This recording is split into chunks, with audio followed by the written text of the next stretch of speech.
Three, two, one. What's going on, everyone? You're watching Ash on Comics. My name is Ash, and it's Storytime Live. A few minutes late. Apologize to you all. I got caught up playing video games. I played this game with my buddy. I don't know if you've ever heard of it, called Ark Survival Evolved. And it's like a big sandbox, open sandbox game. If you know what that is, you are a survivor. You wake up on the shore and you have nothing. You're just naked, essentially. And there's dinosaurs running around and killing you. And you have to find a way to survive. That's how it starts out. And I've been playing this game for off and on for years now. And right before as I was playing, just like, oh, I gotta get my streams coming up. Anyways, when you die in the game, you gotta fetch your body. Well, you don't have to. You can just respawn. But if you fetch your body, you can get all your stuff back. Everything you have in the game, you have to make. And sometimes it takes a long time to make stuff. And so as I was playing, I was like, oh, I got like 5-10 minutes before the stream starts. I died. That's like way far.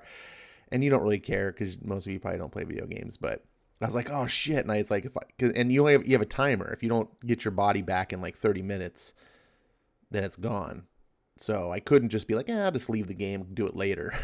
so then it became this race. Can I do it before the stream? And I cut it really close. But that's why I was a few minutes late. Actually, I did it before the stream was supposed to start, but I had to then shut everything down and launch Streamlabs. And Streamlabs takes forever to boot up. So why? In case you care. Or you're just bored out of your mind. Because I just spoke a bunch of nonsense to you. Going in with the chat, I see Melissa is first, retaining her title. Says, I'm here to reclaim my throne. See you at 1 a.m. So, hopefully she probably went out to McDonald's or something. Where'd you go, Melissa? And I know she does that. She'll come in, claim her first trophy, and then go, I don't know, out to dinner or something. Let's see. Dragon Ball Talk is number 2, and then his twin, Dragon Majesty, is number 3. I'm True Skills is in the house along with Maranya. Good to see you, Maranya. Let's see. RDV is here. Good to see you again, RDV. It says tonight's late dinner, pepper steak. Pepper steak. Nobody don't want no Eclipse, says Dragon Ball Talk. I don't know. I want Eclipse. I'm sorry that you don't want it. I want it. It's good. RDV says, I can't wait for Eclipse. There we go. There's 2 of us now. They're outnumbered. Woohoo. Been up for 24 hours. Hurry, Ash. Venkman needs his sleep soon or he's going to pull a Breen. Well, Breen's not even here. I don't even understand why I try to read these old 80s books for him. Doesn't even show up. Let's see. Ryuk is in the house trying to finish the last episode of The Boys. I'm wondering why it's getting review bombed to hell. That's a good topic. Before I answer that, I'm going to drink a nice sip of my refreshing beverage. You guys guess what I'm drinking tonight?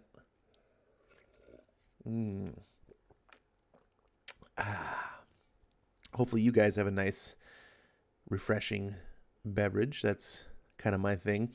Tonight I'm drinking iced coffee. And I have like a cold brew kit. So you like brew the coffee in your fridge. Because I don't really drink hot coffee. Rarely. It has to be like cold. And it ain't been cold here, man. Today it was 104. Which, fortunately, the good news is 6 degrees cooler than it was yesterday. But still, yikes. But I love iced coffee. And, I got this like cool cold brew kit. It's pretty cool. It brews the coffee in your fridge. And it actually it's better to do iced coffee, like to brew it cold than it is to do it hot and then cool it down. But the problem is it takes 24 hours to brew. So I was all cool when I got this. I bought it like a couple years ago and I was all excited. I was like, yeah, give me some iced coffee all the time. The problem is you can't be impulsive. You can't be like, I feel like a glass of coffee. Guess I can start brewing it and have it 24 hours from now. So I end up not making it very often because it doesn't last forever either. So anyways, I've been in the mood for like all week, and I'm like, I guess I should probably make some. You don't care about that either. Maybe some of you do. I don't know. Does anyone in there like coffee? Any coffee drinkers? Let's see. Oh, that Ash. Always playing games, I tell you, says Hardy V. Hey guys, listening while doing homework, says Quirks. I don't know how you can do that. I can't do that. If I'm like having to concentrate and think about something, I can't listen to, I can listen to music. And typically I prefer to listen to like instrumental music. I might put in some techno or something, or sometimes I'll put in some, classical or like orchestral, as they call it.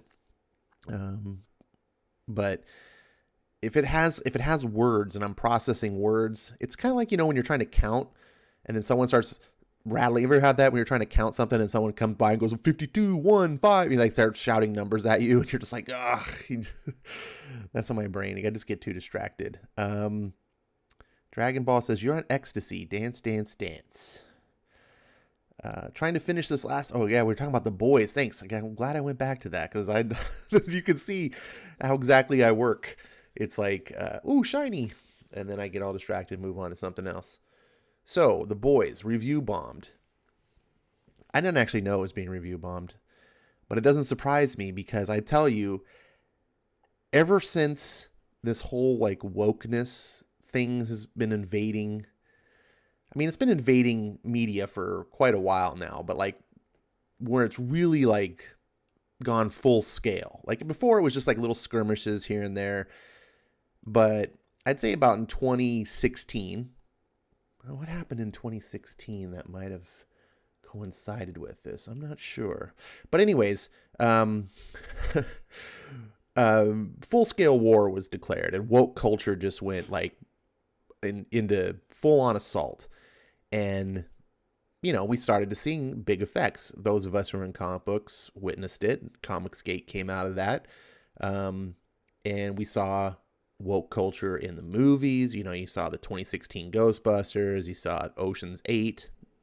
Do you guys even remember that they made an Ocean's 8? It's like one of the most forgettable things. Like, oh yeah, they made a sequel to Ocean's 11, 12, and 13 with all women and called it Ocean's. Like, no.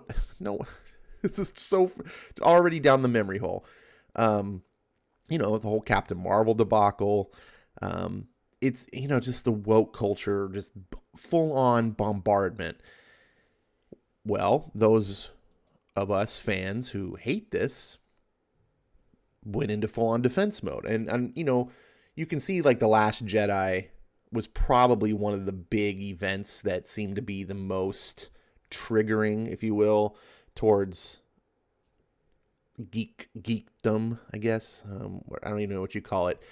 I didn't actually have a problem with Last Jedi, but I know so many other people do. They look at that and go, oh my God, it's wokeness, purple hair. And then I think that just triggered people, which is silly because back in 1977, someone in Star Wars with purple hair wouldn't have mattered because it's Star Wars. But let me not go down. Let me not go on a tangent. Ever since then, everything that's happened, like, remember Game of Thrones, the whole debacle, the 8th season of Game of Thrones? Everyone was fine with Game of Thrones until the 8th season, and it was just like, fuck this, it's stupid. Everyone is pissed. Then Star Trek Discovery, and this is terrible. It's this thing that, like, I feel, and I've had this conversation with other people and people that normally I get along with, and it's really weird. It causes like contention. People start bitching about something, and I'm just like, are we, and things that haven't happened yet, like the new Dune movie, right? That I'm super excited for. I'm a huge fan of Dune. I'm a big fan of Denis Villeneuve. Can't even pronounce his name. Probably one of the best filmmakers phenomenal. His last 3 movies are out of this world, and they're better. Each one is Sicario, good. Arrival, not to be confused with The Arrival. Arrival, fantastic. Blade Runner 2049, one of the most underrated movies of all time. And I'm like, oh, he's doing Dune. Like, I can't. He's my absolute pick. If I was like, Ash, you could have anyone make Dune, any filmmaker in the world, who would you have do it? And he's the one. Like, I'm just like, I can't wait. Anyways, so I get a lot of people hearing like, oh, it's gonna be woke and this and that, and I'm like, are we just in a mode where we're gonna hate everything? Like, I get it. I hate what they're doing. I hate woke culture invading and destroying things. I didn't support, Ghostbusters 2016, Ocean's, all this stuff, comic books. Look at me. I've been rattling against the woke culture and comic books. I hate it. I hate SJWs. I think they're a blight on this planet. I don't hate the person. I try not to hate anyone individually. I hate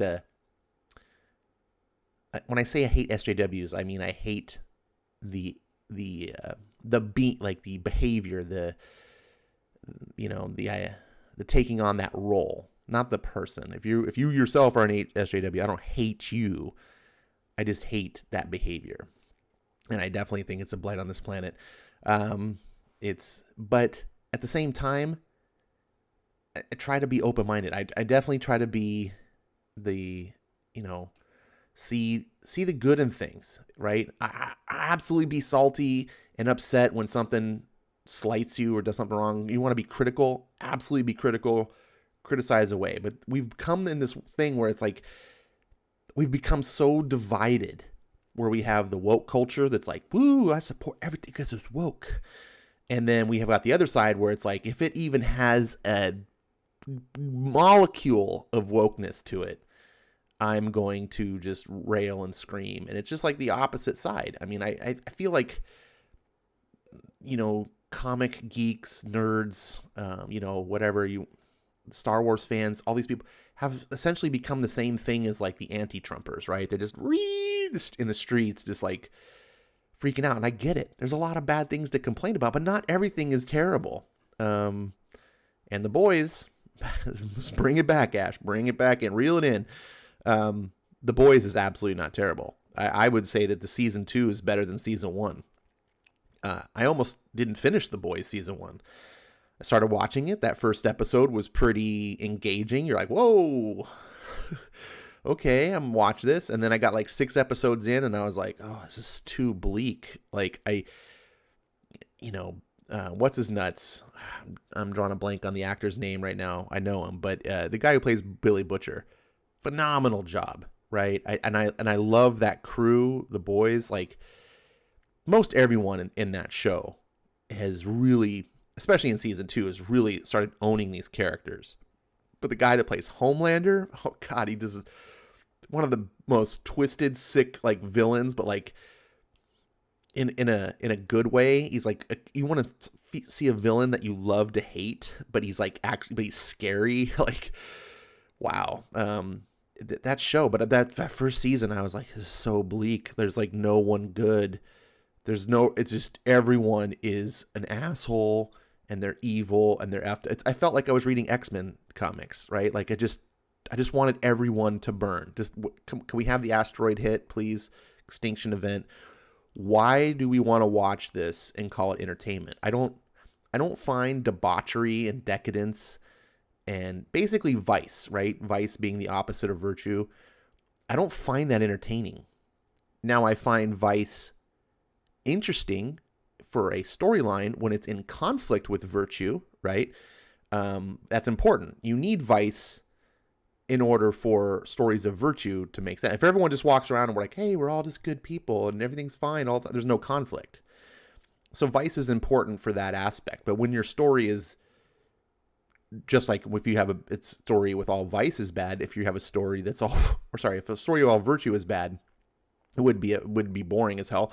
A story with all vice, it's just, I don't know. It's just, what is it? it becomes almost like pornography. And I don't mean pornography in the context of just being sexual.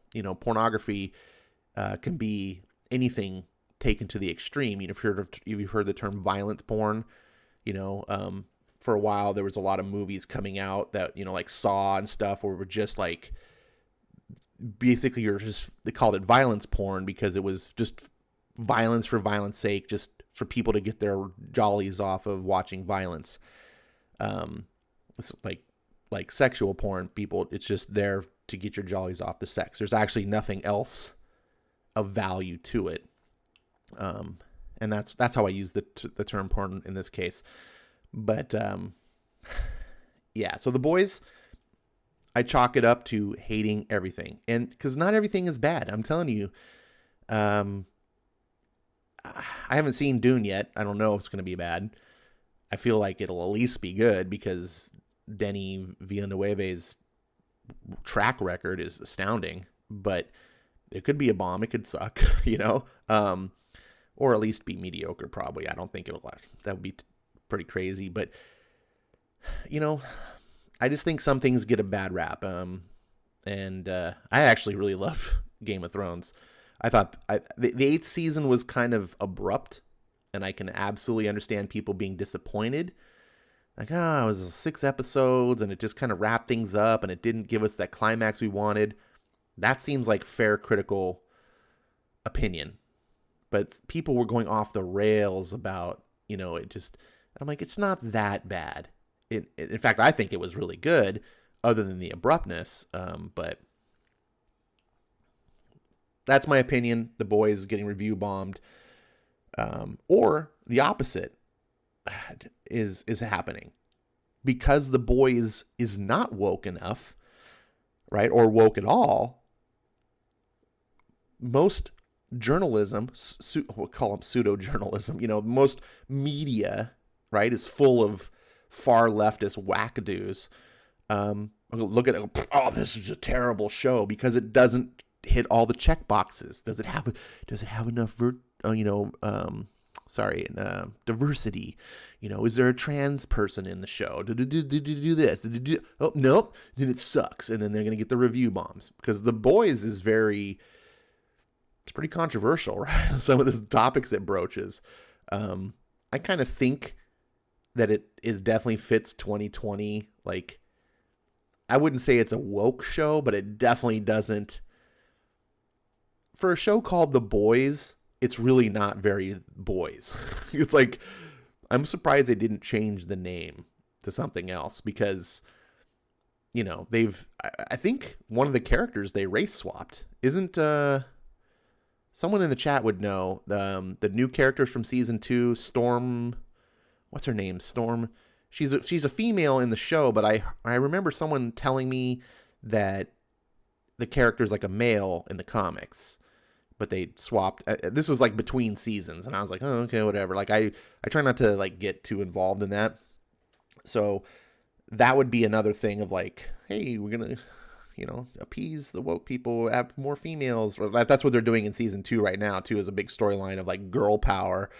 But I don't mind it because it's almost done in a tongue-in-cheek sort of way, because it's the whole thing of the 7, and and all the superheroes are like super celebrities, and they make movies on top of being superheroes as if they needed more fame. And so right now the 7 has like 3 girls in it, and then the whole thing is Vought, the industry. For those of you that don't watch The Boys, Vought is a company that basically manufactures all the superheroes. That's how they come from, and so it's all a big corporate game, and The Boys is very much a commentary on celebrity and narcissism and vice. It's really cool in that aspect. Like if you want a social commentary on how the celebrity and fame like poisons people's minds and turns them into shitty people, The Boys takes that and goes, we're going to shift that into hyperdrive, and it does it really well. So it's also really interesting to see how Vought, the corporation, trying to do, of course, it fits right in that they would be like, let's play the girl power angle. And so within its own universe, Vought is being woke. But the show, The Boys, is not necessarily being woke. It's just representing a company acting that way. And so I'm fine with that. Anyways, hope you got your answer. That was a long answer, but I thought that was something cool to talk about. I like The Boys. In fact, I was 3 episodes behind the other night, and it was like 3 a.m. And I was like, I should go to bed. And I was like, yeah, you know what? I haven't watched an episode of The Boys, and I kind of. And so I ended up just binging, episodes 4, 5, and 6. Just couldn't stop because that episode went. I'm like, oh my god, I was going to see what happens next. I really do like season 2 a lot. Let's see. Comics Quirks with Jimmy. That's such a mouthful of a name, Jimmy. Did you say last episode tonight is the last? No, I didn't say that. I don't know where you drew that. Dragon Ball says, I like old 80s books. Breen is snoring. Apparently he came into the chat just to snore and then left. Good to see you, Breen. Dragon's Magic says, is it beer? No, but that was a logical guess. I don't think I would ask you if it was the obvious choice. Guess what I'm drinking? Hey, Wednesday, guess what I'll be eating for lunch? Let's see. Quirk says, I thought there was 8 episodes, but 7? I hope there's not 7. Oh, man. What? I think you heard me say the 7. Are you even watching that show, Jimmy? I'm confused. RDB says The Boys isn't woke. No, I don't think that it is either. I'm not trying to make an argument. I'm not even trying to make an argument that it is or it isn't. Was just trying to give my thoughts on maybe why people are having the reaction to the show that they are. I don't think it's woke. I do think that the producers of the show are probably woke because, it's like 95 percentile. If you're working in Hollywood or higher, at least, that you are. And I do think that they're probably slipping little things in there. Like, if I'm correct, that they did change the gender of, what's her name? Storm, I forget her name, that character. She's a cool character. Honestly, I like that I haven't read the comic because the gender swap would probably bother me more. Because I'd be like, whoa, this isn't the same character. But the character that they have has done really well, and the actress does a good job. Let's see. Greg Rucka had a meltdown 2016. That's one thing that happened in 2016. Thank God his book didn't go to crap. Well, that is good. I would have expected the opposite because everything else I read of his went to crap. Let's see. Redux says The Boys show isn't woke at all. Kind of makes fun of it, really. I don't know if it makes fun of it. It definitely addresses it. I think if it was making fun of it, I think there would be a lot more satire in the whole, the girl power portion of the show that they're doing. And they don't do any satire. They have the girl power stuff and they fit it in there and they go, and as the audience, we watch it and go, oh, that's totally believable. That would probably be what happens. But then they don't mock it or anything. And they do make satire of other things, like the celebrity, the whole, corruption of fame and things like that. Let's see. But you're right. It's not overtly woke until they do an episode where they reveal that Homelander voted for Trump. Then I don't think that's happening, but that would be a terribly woke thing to do. Let's see. I doubt Trump or his wife have COVID. What? There's going to be a lot of lies coming out because Biden doesn't want to debate Trump. Oh, yeah, for sure. For sure. They're just, dude, all Biden did was lie on stage during that debate. Like, of course there's going to be lies. All Biden did was lie. And then after the debate was over, all the media did was lie about his lies to cover up and then lie about Trump and make things like, they tried to spin that thing where it's like, Trump refused to denounce white supremacy during the debate. And I'm like, no, he didn't. That absolutely did not happen. There's transcripts. You can flat out prove that this didn't happen. But they just make shit up. I'm telling you, look, I'm going to just say this piece here because I have a tendency, I will go political if someone broaches politics with me. They are making shit up out of thin air that this did not happen. And if you are not informed, if you aren't informed and you just take and you listen to, CNN said something, a headline in the New York Times, and you just believe there's just lies. Trump never said to inject bleach. Ever. It did not happen. Did not happen. I saw the full press briefing. Did not happen. He talked about cleansers, like biological sanitary, like that actually exist, by the way. That there's a company that actually talked about it, that actually they're a biological, pharmaceutical company that actually does this sort of stuff. And Twitter banned them, by the way, because there's literally, I know it sounds kooky, there's literally a conspiracy to keep you ignorant, keep you misinformed. And it's not a conspiracy theory, it's a conspiracy fact. It's happened. Twitter banned this I forget the name of this company, but they posted the facts of like, hey, we do this thing, like, and no, you're not going to talk. Facebook has talked about that if Donald Trump, after the election night, claims victory, that they're going to censor his post so he can't. They flat out said, we're not going to, if he does, we're going to censor the post so people can't see. So he can't claim victory. It's like, they're not even hiding it anymore. But he never said to drink bleach or inject bleach, but the news ran with that story. The story of that occurred in the debate that the stupid moderator, Chris Wallace, brought up about the there's good people on both sides. That Trump did say those words, but the framing of what that meant, that Trump was trying to say that there's good people on the white supremacist side and the non-whites, that's not what he said. That's how they're trying to frame it. And that's been thoroughly debunked. It's had to be retracted, and they brought it up in the debate anyway. And to like Trump have it's like it was nonsense. There are things that are being claimed and said that just aren't happening. It's straight up. They're not even like twisting of words. Straight up, this didn't happen. Made it up out of thin air.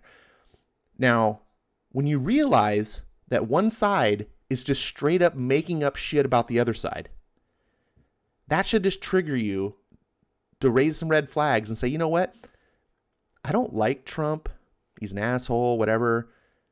But if you have to make up shit, you're wrong. Like, you're wrong. Like, I don't care how much you hate Trump. The right is not making up shit about Biden. Don't have to. It's cold, hard facts. Biden lied about his education, straight up. Biden literally doesn't remember the school that he went to. Anyways, I'm not going to go, I went way too far in this, but just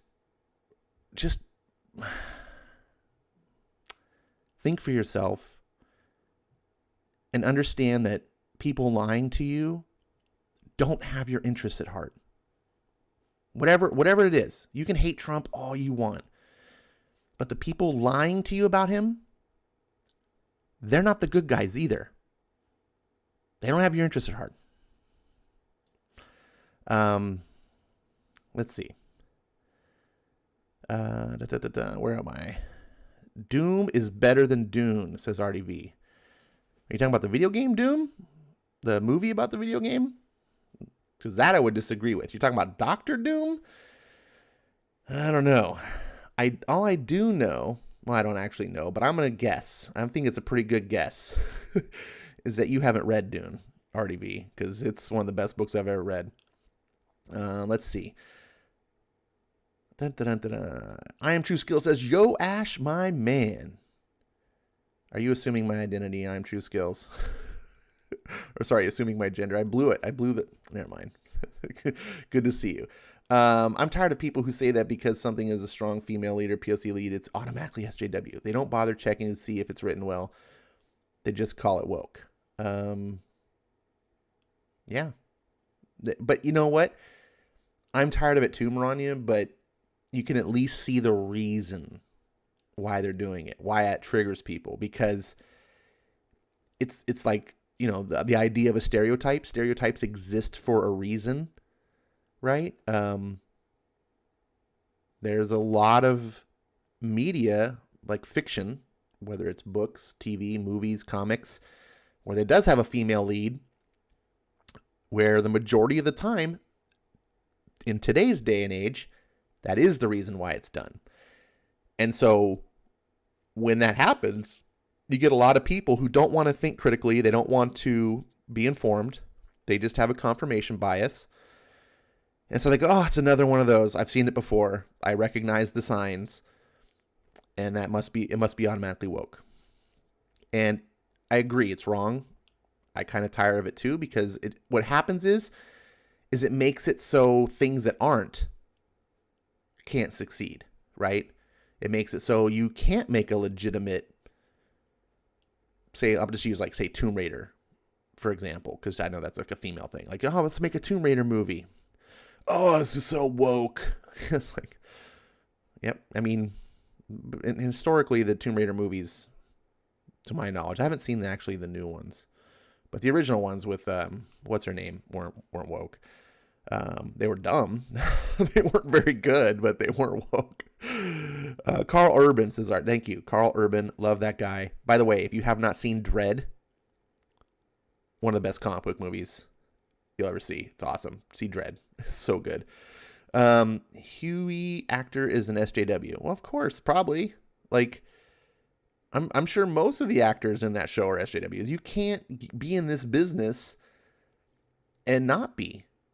I mean, even if you're not, you have to kind of fake it, because all the ones, look what happens with what's his nuts, Dean Cain.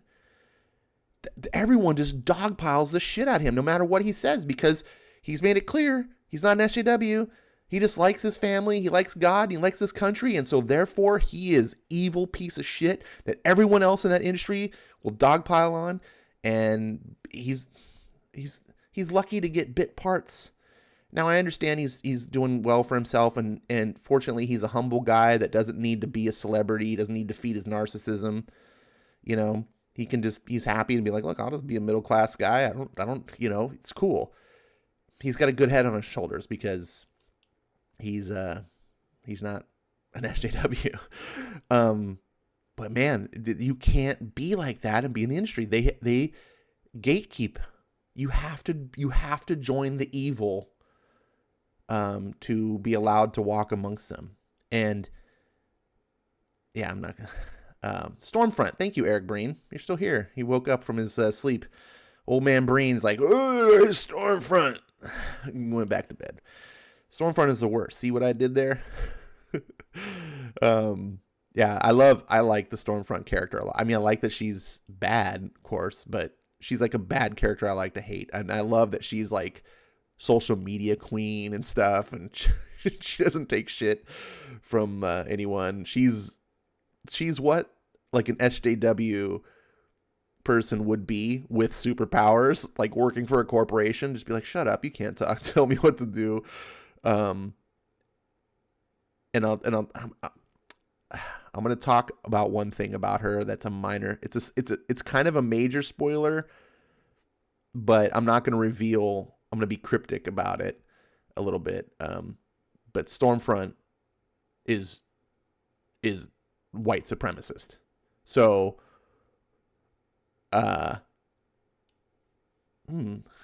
SJW is white supremacy. I love how The Boys gets it exactly right. Like, that's exactly what it is. White BLM supporters, Antifa, all white supremacists. Antifa, where it comes from, was Nazi Germany. And it's funny that the people who are modern day Antifa using the symbolism of the 1930s Antifa because they claim to be the same thing and go, oh, when were you anti-fascist? No, you're the same thing. The Antifa of 1930s Germany was just a different party of the left. It's kind of like the Green Party in the United States. The Green Party isn't much different from the progressives of the Democrats. Like they're flipped, like just interchangeable. The difference with the Green Party is that they're more like hippie and like we want to be kind of our own thing. We're not going to be part of this establishment. They're sort of the nonconformist, if you will. But their ideology, a Green Party person and like Bernie Sanders, for example, like same thing. The Antifa were far left, tyrannical authoritarians, the same as the Nazis. They were just a different party. It's like Pepsi and Coke. They're both colas. They're just a different brand name. And Pepsi wants to outdo Coke, and Coke wants to outdo Pepsi because they're rivals. Antifa wanted to outdo the Nazis. Nazis, they fought in the streets. But ultimately, they were pretty much after the same agenda. They were fighting over who got to be in charge. But we don't teach actual Nazi German history. Most of us, and I say this from a personal experience, and I'm old enough to know that it's if I didn't get this education, someone like Jimmy, who's 25 years younger than me, probably certainly didn't get this education because it's just getting worse. You didn't learn about Nazi Germany. When you went to school, they taught you, yeah, the Germans hated Jews and they threw them in concentration camps, and then the Allies came and kicked their ass. And we saved everyone. The end. Hitler was bad. That's history that's taught in our socialist leftist running schools. What actually happened, though, what's important in the history is how did the Nazis come to power? Germany, before the Nazis came to power, was a democratic republic, like the United States. Very, very similar. And there was a way that they took power, and the way that they seized power, well, I could teach you. You could go read history, or you could just watch what's happening in the United States right now.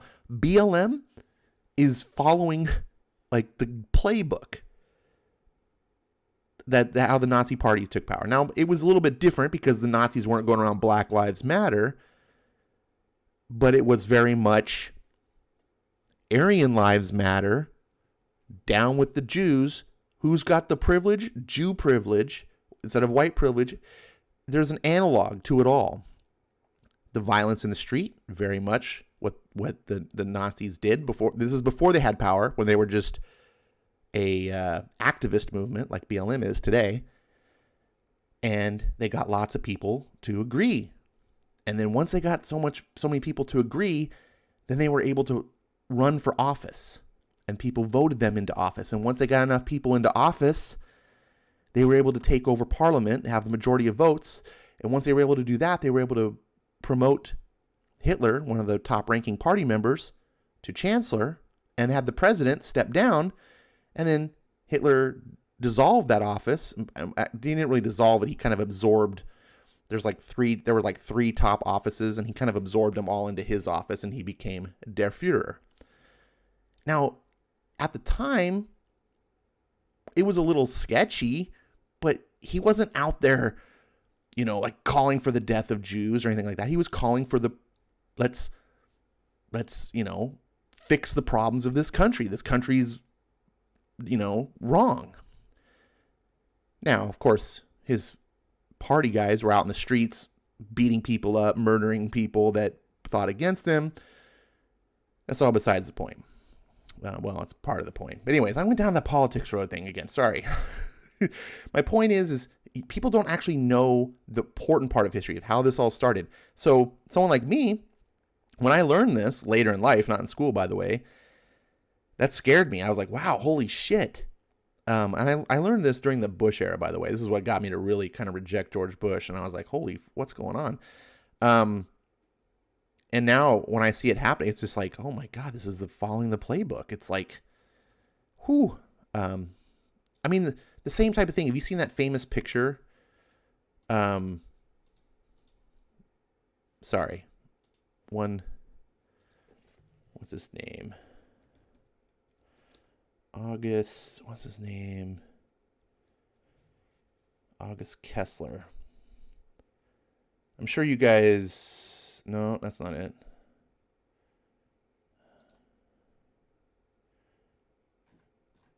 No. What's his name?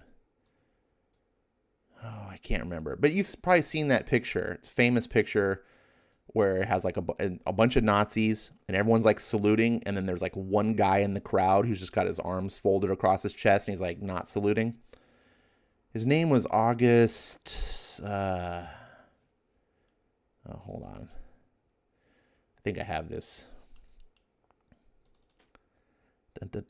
Oh, Landmesser. That's what August Landmesser. Had the name wrong. August Land. There we go.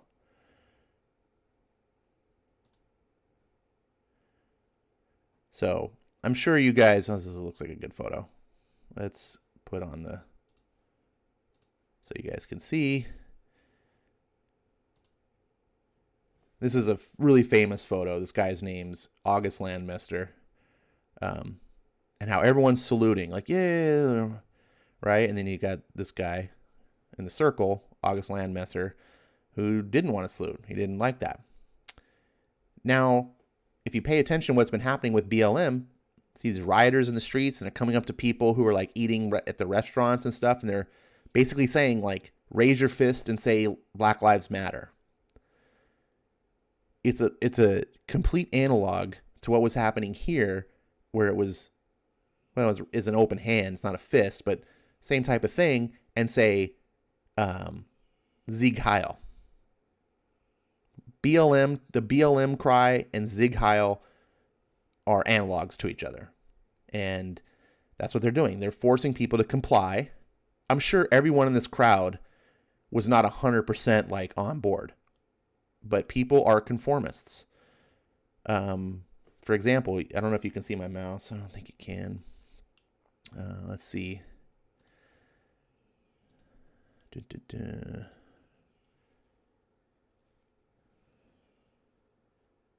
Yeah, you see my mouse. Okay, good. So full screen. So this is August Landmesser. Look at this guy down here. Where my mouse is. He's not saluting either. So you can, it's hard to see his expression, but probably where you guys are, but he's got this like, huh, expression.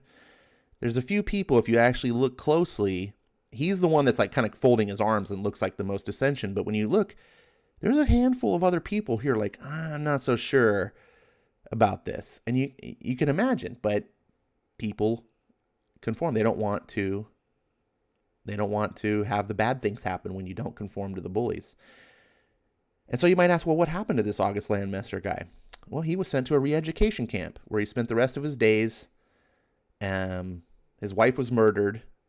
I think he lasted like a year and a half and then died in the camp. And he was no Jew. His wife was, though. Part of the reason why they took him, because he committed the crime of marrying the wrong person.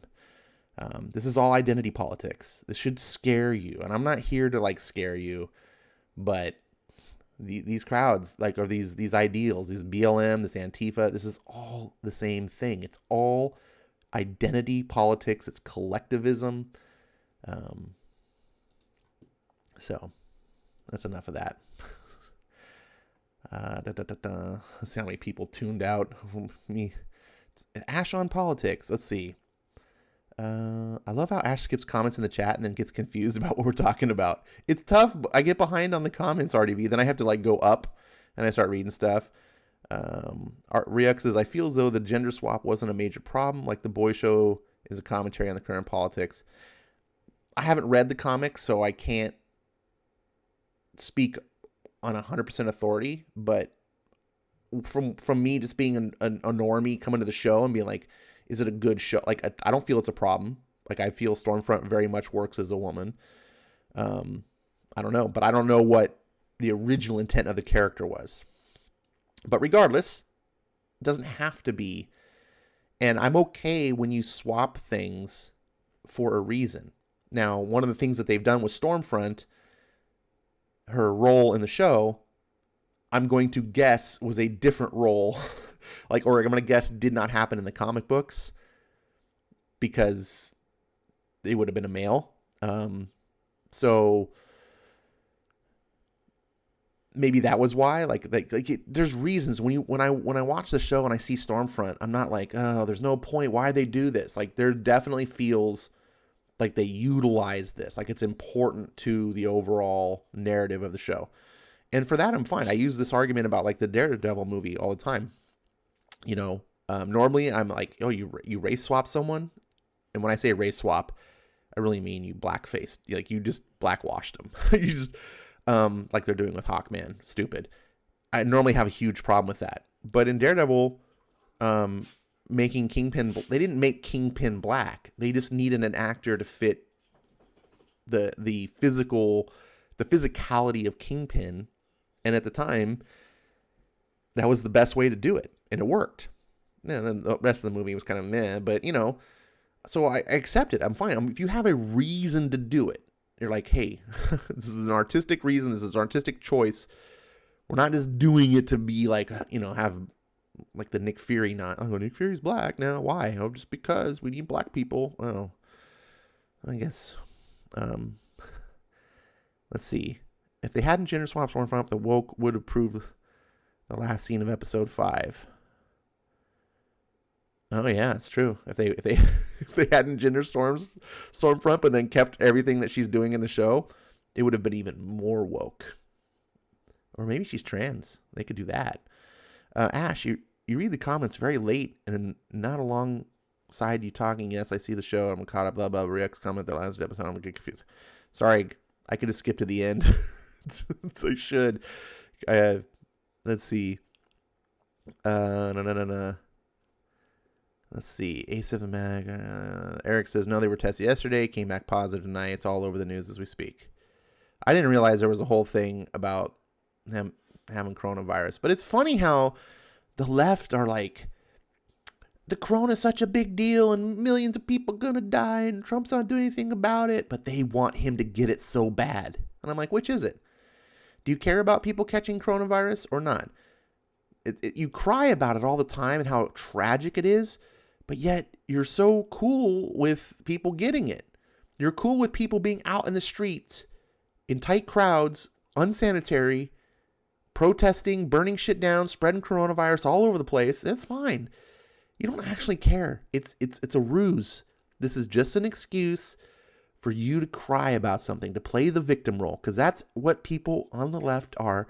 They just want to be victims. It's never their fault. Someone victimized them. But they don't actually care. And they just cry out about caring so much, and they emotionally blackmail you to be like, look, if you don't feel this way, that means you want people to die from corona. No, you're the one that wants people to die from corona. That's why you're wishing Donald Trump to die from corona. Stupid.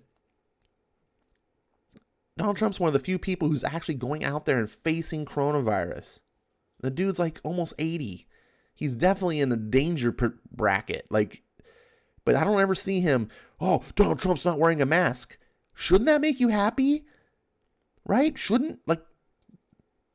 You can't win if he doesn't wear a mask. Oh my God, he's not wearing a mask. If he does, then it's like, well, how's he going to catch corona now and die? Oh, jeez. But whatever. Dragon Ball says, we want X-Men, not BLM. Well, X-Men today is even worse than BLM.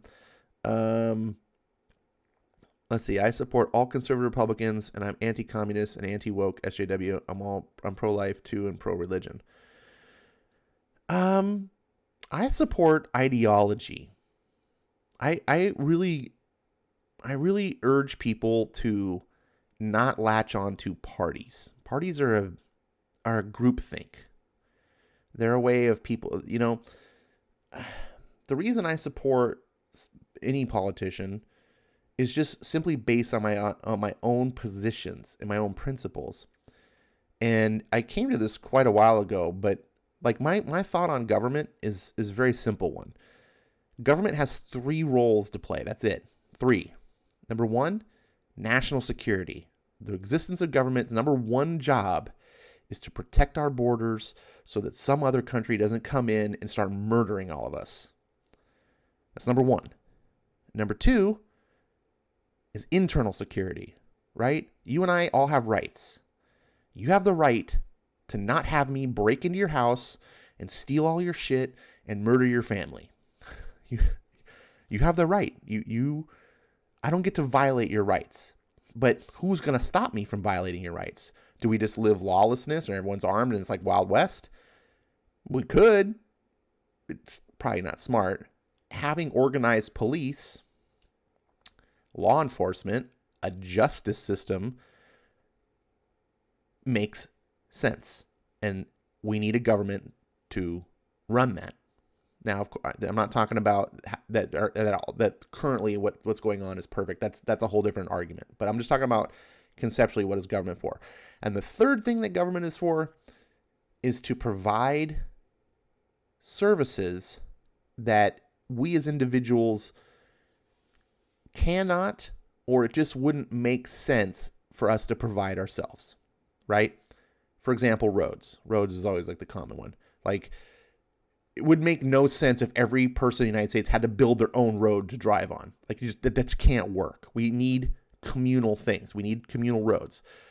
We need, like, say, a fire department. Like, if everyone had to have their own fire protection, like, no. We just have one fire department for a given part of the city that, can cover it. And then we all chip in together. We appoint people through elections or whatever to oversee all this and make it work. That's kind of that point. So those are the 3 things.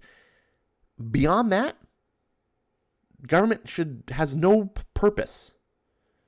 So when I talk about my own personal politics about what should we do, like should we, this person is running for this or doing for that, I don't care what the party says. Those 3 things. Should we have universal health care? Does it fit in one of those 3 things? Well, we can't provide for ourselves. Well, no, you can privatize, and it works. So, but I don't just follow a party line is all I'm trying to say. And I urge anyone else to come up with their own ideas and core principles and think to yourself, what should our government exist for? What's the purpose of government? And then when you look at politicians or public servants or whatever, ask yourself, are they conforming to my views? Don't conform your views to them. Ask if they conform their views to you, and stick to those, because the party can change, right? Like today, the Republican Party is pretty liberal, pretty left. I don't like most Republicans. Anyways, I'm just going way off the deep end. That's how I am. If you guys talk politics, I'm going to talk. Marani says, I support Ash reading comics. He's scheduled for tonight. I want to see more of Eclipse and Fantastic Four. Duly noted. I apologize. I want to also thank you for indulging me, if you're still here.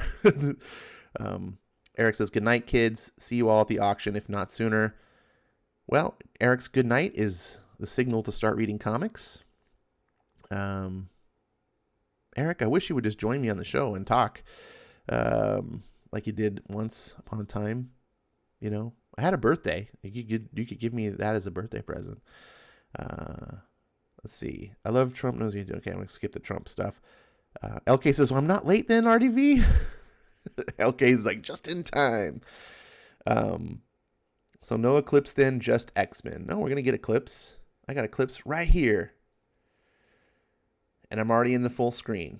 So let me get a drink of some iced coffee.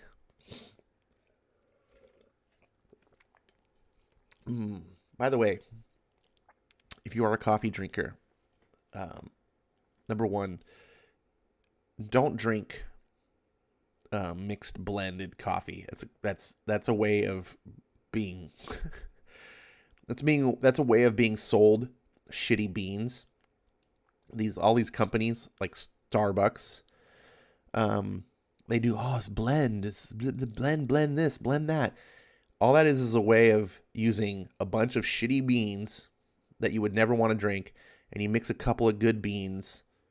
And it's just like watering, like going to a bar and they water down their drinks, like, but they charge you full price. Always get single blend coffee. Sorry, single bean coffee. Single bean means that they didn't blend it with something else. My favorite coffee is Kona, from the good old US of A, Hawaii.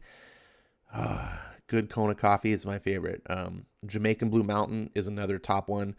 Both of those are super expensive and hard to get. Now, you can get Kona blends all the time, but it's usually only like 10% Kona beans. And so why? You're wasting your money.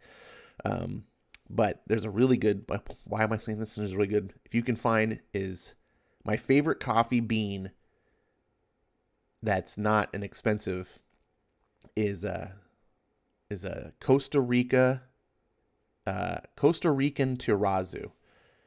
Costa Rican terrazzo. There's two areas of Costa Rica. So there's a Costa Rica, and then there's Costa Rica terrazzo. That's one of my favorite coffees. I recommend, if you are a coffee person, you can probably find that at your local grocery store. I used to just get the Safeway. Safeway had a Safeway brand of it, and it was totally good. Try it. Anyways, back to comics. Check out Greenwell Farms, Ash on Comics. Have you ever had Peaberry Kona coffee? Yes. That's the real expensive stuff. Jimmy says, when was your birthday? I told you before in the past. It's September 26th is my birthday. And now I'm old. Not quite as old as Breen, but I'm getting closer. All right, so this is chapter 4. It's the last chapter of this. There's more Eclipse. This is just volume 1. It's the last chapter of this volume. And let's go ahead and get started.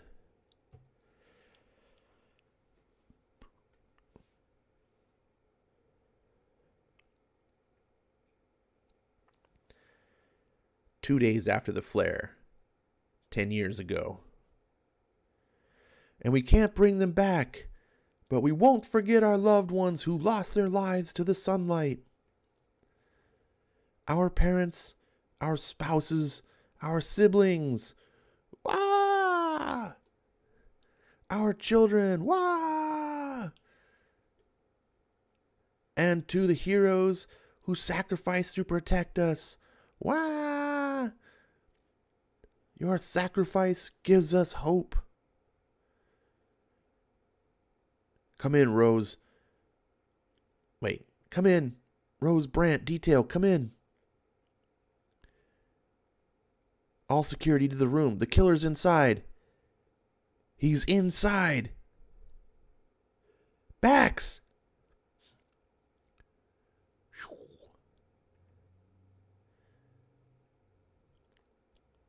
Crunch. Crunch. Now, if you remember in the last chapter, it ended where this guy, the guy who's doesn't get burned by the light, he crashed through this, I guess, I don't know why they have glass walls, but apparently, and he burned all the people inside.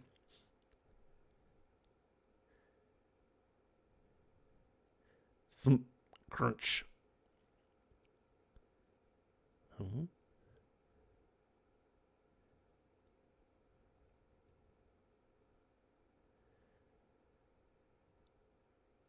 Don't give me a reason to kill you. It's okay. I got you. You're still living in the past. You just don't know. You're all dead. Get her out of here. Get on your knees. Oh, wait. I'm having a problem identifying some of these characters. There's one thing about this comic that a little bit annoys me. It would be less of a problem if I was reading in my head. But, yeah, they should have done something to identify these characters a little better. Get on your knees. It's Bax. I'm in the room. I got him. See, I thought I wasn't Bax, and then it was Bax, and now it's not Bax, and then I read the dialogues, and it is Bax. I'm just like, who is this? I don't know. Sorry, let's rewind. Get on your knees. It's Bax. I'm in the room. I got him. Hold tight, Bax. We're on our way. I remember you. You're determined. Didn't anyone tell you the world ended? Shut up. You may be a monster, but I'm going to save you. Because you got something special. You want to know why I'm special? I can see the madness in the world. You must see it too. Corruption, disparity, death. Do you want to know how to make sense of all that darkness? You embrace it. Bam.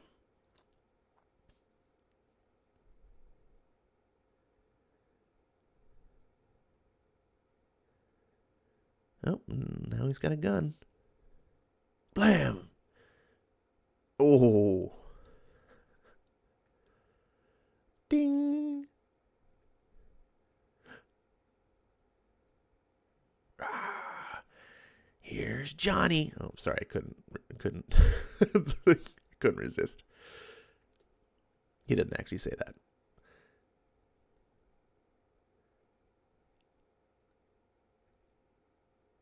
I've never seen an elevator. Hold on a second. I've never seen an elevator that the doors will close if there's something in the middle of them. They're like designed to not. Like, it's just like you got a crowbar, like they still close. Like that would just be super dangerous. But suspension of disbelief. We'll just keep this is a special elevator. Rank.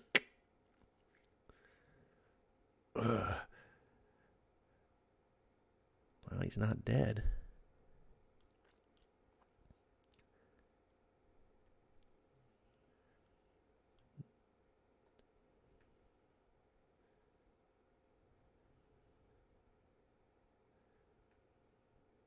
Boom.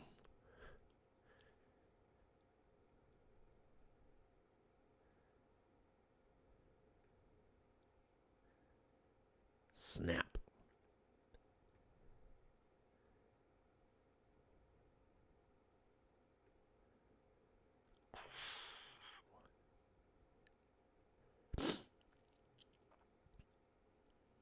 Bax, come in.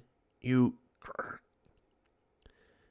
It's Everly. Are you there? I lost my gun. Where are you? What happened? We crashed. They're gone. I lost him. I lost her, too. Lost a lot of blood. I lost everything. Even lost my helmet. And they must be outside. I can't go outside. It's over. It's not over. How do I save her and him? If I kill him, nothing changes. It's hopeless. It's not hopeless, Yellow. Wait, it's not hopeless. Yellow needs you, Bax. Just tell me where you are.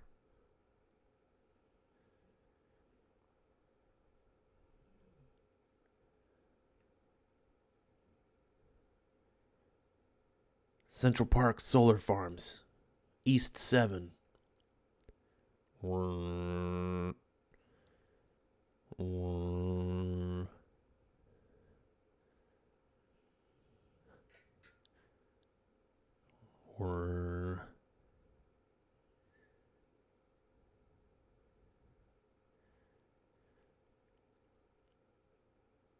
know Celerity killed those people. Killed them to get to you. I know what made you want to give up on life, on this city, on everything. I'm not giving up. I'm evolving. Blam! You were a priest. You cared once. You still can use your ability to help us back into the light. There is only darkness. And when you're in darkness, you either die or you kill. Oof.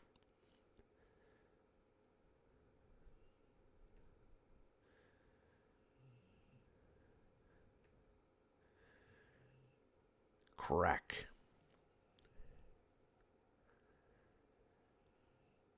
No!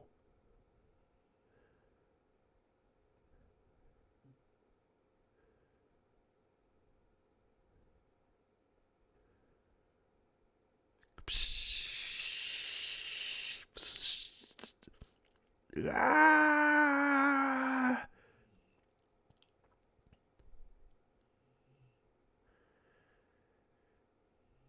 There they are. Bax, you guys okay? Still alive. Thank you. Thanks to you. I tried to save him. That's all that matters. You tried.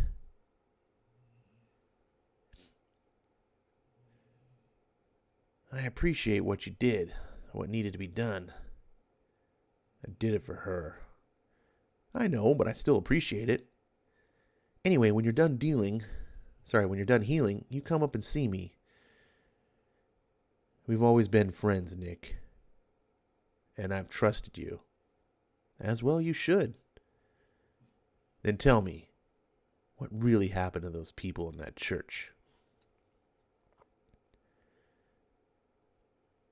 Corning killed those people because that freak killed his son, and it drove him mad. Didn't his son die after those people? We believe his son saw that priest out in the daylight, and that freak killed the boy first to keep his ability secret. No, the only mystery left here is how that freak survived the sunlight. God, can you imagine if we had that power? It's almost worth killing over. But I didn't. I put Rose's life over that power. I asked you to kill him. You believe me, right? Yeah, Nick. I believe you. Hey. What are you doing here? I talked to Brent. He suggested I may be helpful here. You want to help work with the police? You need someone who knows Iceman suits, who can survive out there. You know, we still work for Celerity sometimes. I thought you hated that. Can't make things better without hope.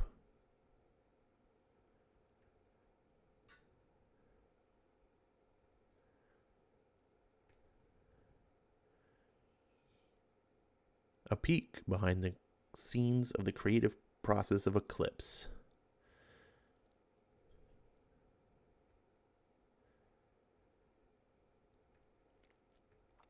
So you get a bunch of extra goodies in the trade. That's kind of cool. I like when there's extra value.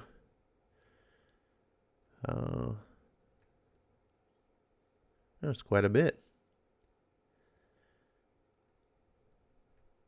I definitely feel I enjoyed this story, and there's obviously more to go.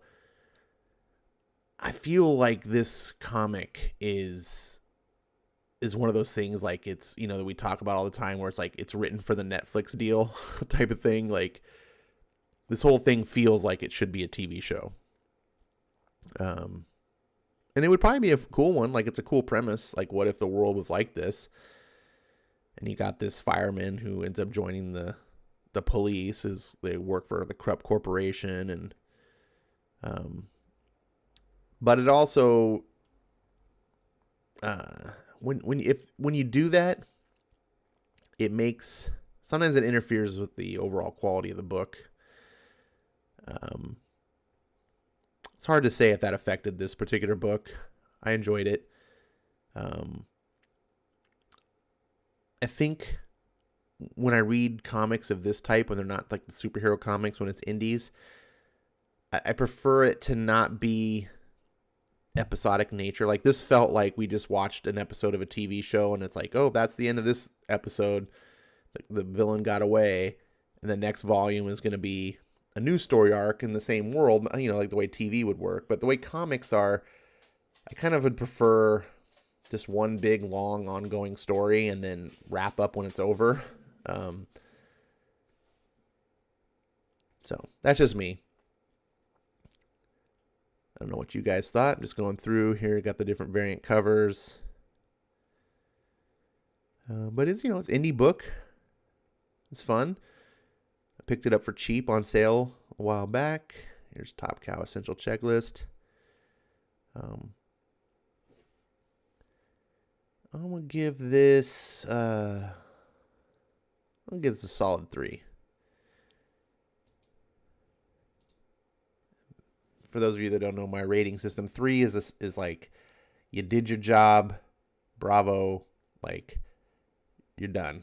4 is, hey, really good, like this is a standout thing, and then 5 is my reserve for like everyone needs to check this out. This is like excellence. 2 is you didn't do your job, you failed. Your typical Marvel comic. And then 1 is just like, oh my god, this is awful. This never should have been published. That's how I rate things. So 3s are solid, especially if it's something you're predisposed to like. Like if you like sci-fi stuff of this nature, then it'll probably be even more on your list. At least that's the idea. Dun dun dun. Let's go into comics or comments. There they are. Oh, Quirks left us now. Let's see. Happy birthday. We talked on your birthday and you didn't tell me. I'm not butthurt. I'm just upset. Oh, I'm sorry. I didn't keep it a secret. So, I think no, we didn't. I don't remember. Did we talk on my birthday? We talked after one of my streams. And I didn't stream on my birthday.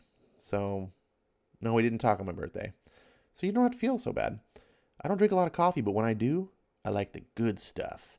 I've also gotten great coffee beans from Red Light Roastery in Hot Springs, Arizona.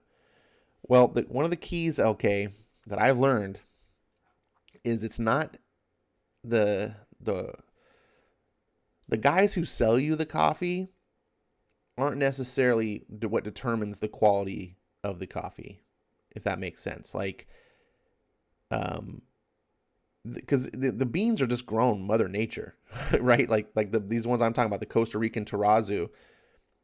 It's not like certain brand like made these beans better. They just grow in the ground. Now, certain regions, the coffee beans come out with different, variations and effects when you brew them.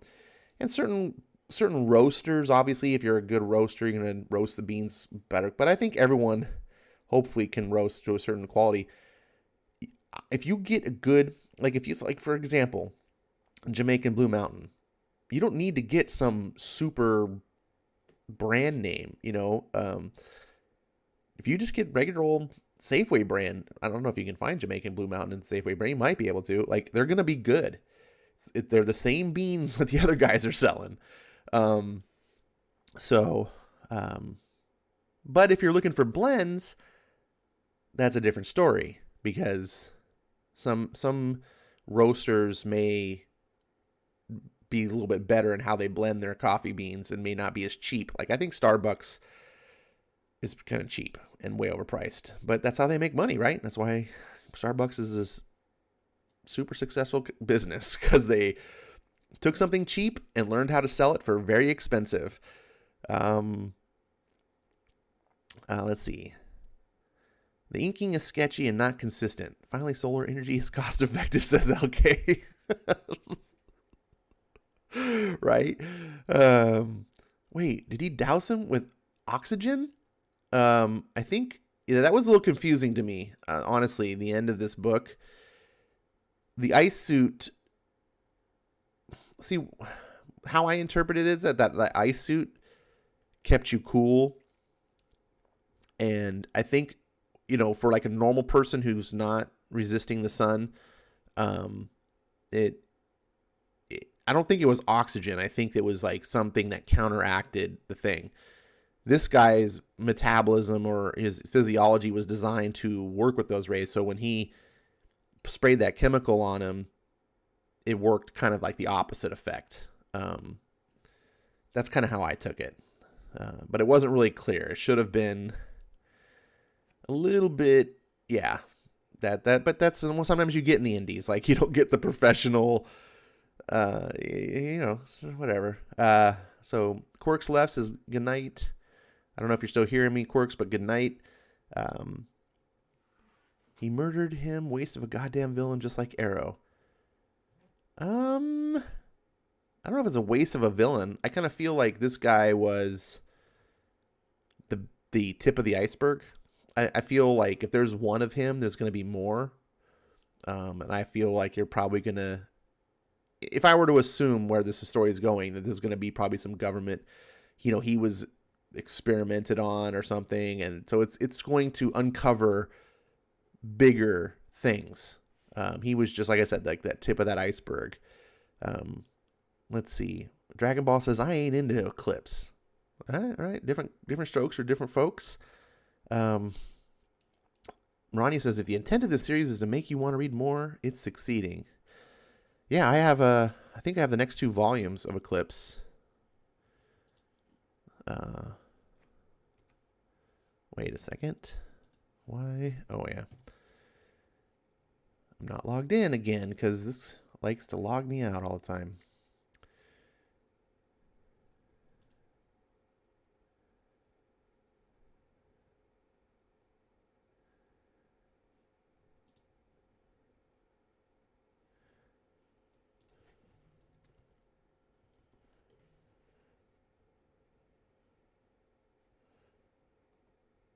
Let's see.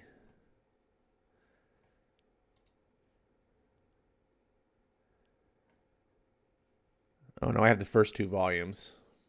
Yeah, so you can get the first one, $3.59. It's pretty cheap. I think this would be worth $3.50 for this. I enjoyed it. Definitely more than most Marvel comics. But speaking of Marvel comics, we got Fantastic Four versus the X-Men up next. Only seeing the last couple of issues. It felt like a 0.5 Warren Ellis near future story like Ignition City or his Apparat series. I haven't read those. So your 1 is your typical current Marvel comic. Yeah, a lot of Marvel comics would be 1s. They're just really bad. The quality of the roast is just as important as where the beans come from. You're right that the roast is, but what I'm saying is that's not the inconsistent part. Like, most roasters can roast quality. Like, if you just, some dipshit company, like, we don't know what we're doing, we're roasting coffee beans, yeah, you're going to get shit. But do you see what I'm saying? Like, most roasters, the variance of quality of, like, roaster A versus roaster B, it's not like, oh yeah, those guys don't have a fucking clue how to roast coffee, but we do. It's like, once you know, then you're pretty much working on a level playing field. Then it's like the quality of your beans. So that's where I was talking about that. Let's see. Sucks that I only had time for this comic night, folks. Oh, see ya, Ryuk. You missed the final issues of Fantastic Four versus X-Men. Modern comics, murdering villains. That's my problem with Arrow. Is Greg Berlanti don't give a goddamn about DC Comics or Archie Comics. He's gonna ruin Kung Fu and the Powerpuff Girls. I feel the opposite. I'm happy for them to kill the villains. Like, you have to understand something that maybe you do already, but maybe you're just not thinking about it. Comics are designed, like mainstream comics, are designed to just run on indefinitely, right? Spider-Man's never going to end, right? Superman's never going to end. Batman's never. That's the way they're designed, is just to go on indefinitely. So they need to be able to tell these stories and keep like a snippet in time. And yes, killing off villains in the comic world can create problems, right? If Batman kills the Joker, 5 years from now, you might have fans going, oh man, we want Joker stories. Bring back the Joker. You run into a problem. TV is very finite. If you get 6 seasons of a TV show, and if it was good, you count that as a blessing, because most shows don't last that long. And so every showrunner that comes in, say to do a show like Arrow, knows that they only have so many seasons to work with. And because that their show is going to come to an end, whether on their terms or the studio's terms or whatever, that it makes more sense to tell the story with an ending. You know, this is what I talk about with the movies too. With Batman, with the Christopher Nolan, people were like, "Oh, wait, Christopher Nolan wasn't telling the indefinite length of comic books. He was telling a 3-movie story of his vision of Batman, and it comes to an end. Like, his version came to an end because that's it. That's all there is. If it would just ended with a cliffhanger and it's like there's no more movies, you're like, that wouldn't be satisfying either. If you're gonna end something, end it right. And by killing off villains, you can even kill off heroes. You know, this is the Sean Gordon Murphy thing. It works because you're telling a limited story. But it does not work. What Sean Gordon Murphy does in White Knight would not work in the mainstream because it would mess things up. But I don't think it messes up Arrow because Arrow's going to come to an end. It probably has 1 or 2 seasons left. I mean, I don't even know if it's going to last that long. We'll see.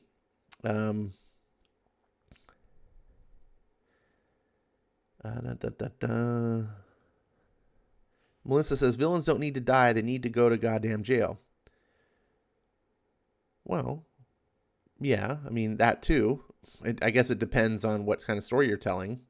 So I will concede that they don't need to die. I'm not trying to make the argument that they need to die. What I'm arguing is that if they do die, if the story that's being told, let's say you're doing a Batman TV show, and in the 5th season of the Batman TV show, they kill the Joker. I don't find that as a problem because the TV show might only run 6 seasons. You know, like, it's over.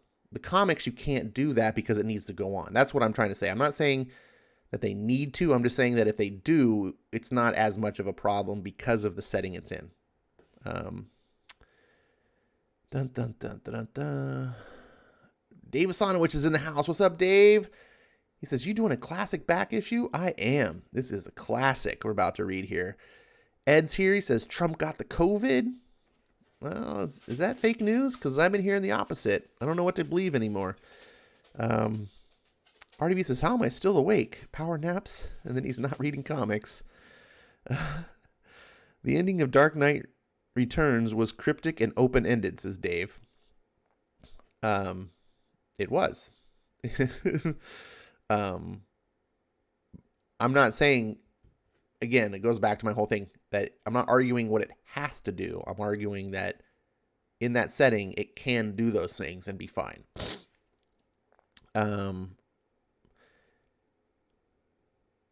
By the way, the ending of Dark Knight Returns kills Superman. Spoiler alert. So, it fits into my argument. Superman dying in Dark Knight Returns was not problematic. Let's see. Tim Burton Batman killed Joker in the movies. Or did he? Isn't Arrow turning into the Canary show? Isn't it? Wasn't it already that? Like, for several seasons? No, Trump tweeted about 30 minutes ago that both he and Melissa tested positive. Just one more twist to 2020. Oh, I haven't paid attention to Twitter. Well, I hope he's going to be okay. And same with Melania.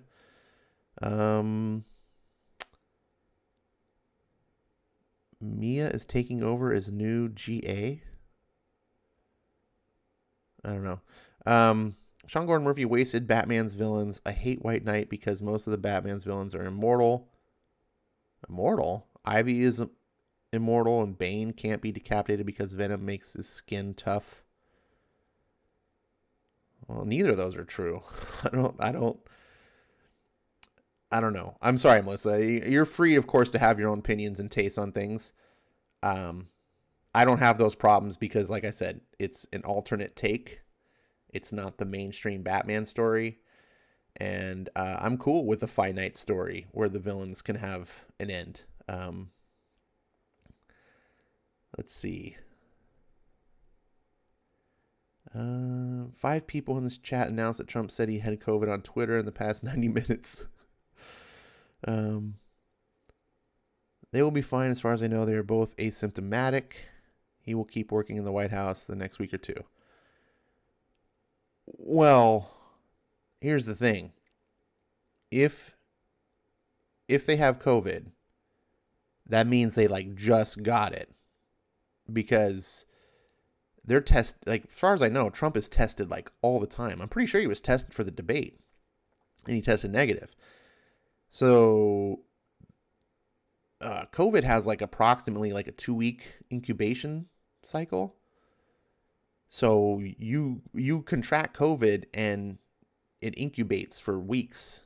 And that's what makes it such a problematic virus. It's not because it's actually that deadly. It's just that because you can walk around and be like, I feel great, there's no problems. And you're like spreading COVID all over the place. And that's kind of why, as much as I hate some of the stuff that's going on, that's kind of why it's important to be like wearing the mask, wash your hands up, because we need to get people to behave as if you have COVID. It's not that it's so deadly or that it's so easily transmitted. If you take care of yourself, if you make it so that you're not like spitting, when you're talking, which people do, droplets come out of your mouth when you talk. You may not even realize it. There might be super small. You can't see them with the naked eye. You're talking, little small droplets maybe hit on a table. Someone else sits at the table, rubs their hand on it. Then they rub their eye, and now boom, they're infected with COVID. So wearing the masks kind of helps prevent that.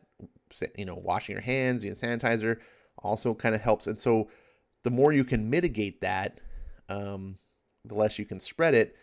If everyone just acted as if they had COVID and was just cautious, as you can see, what we've been doing for the past 6 months, be relatively fine. Yes, people get it. Yes, people die. It's tragic. But people catch lots of diseases and die. And we have been doing it that way for thousands of years, and we didn't just all of a sudden freak out. COVID's not even near the number one killer of diseases.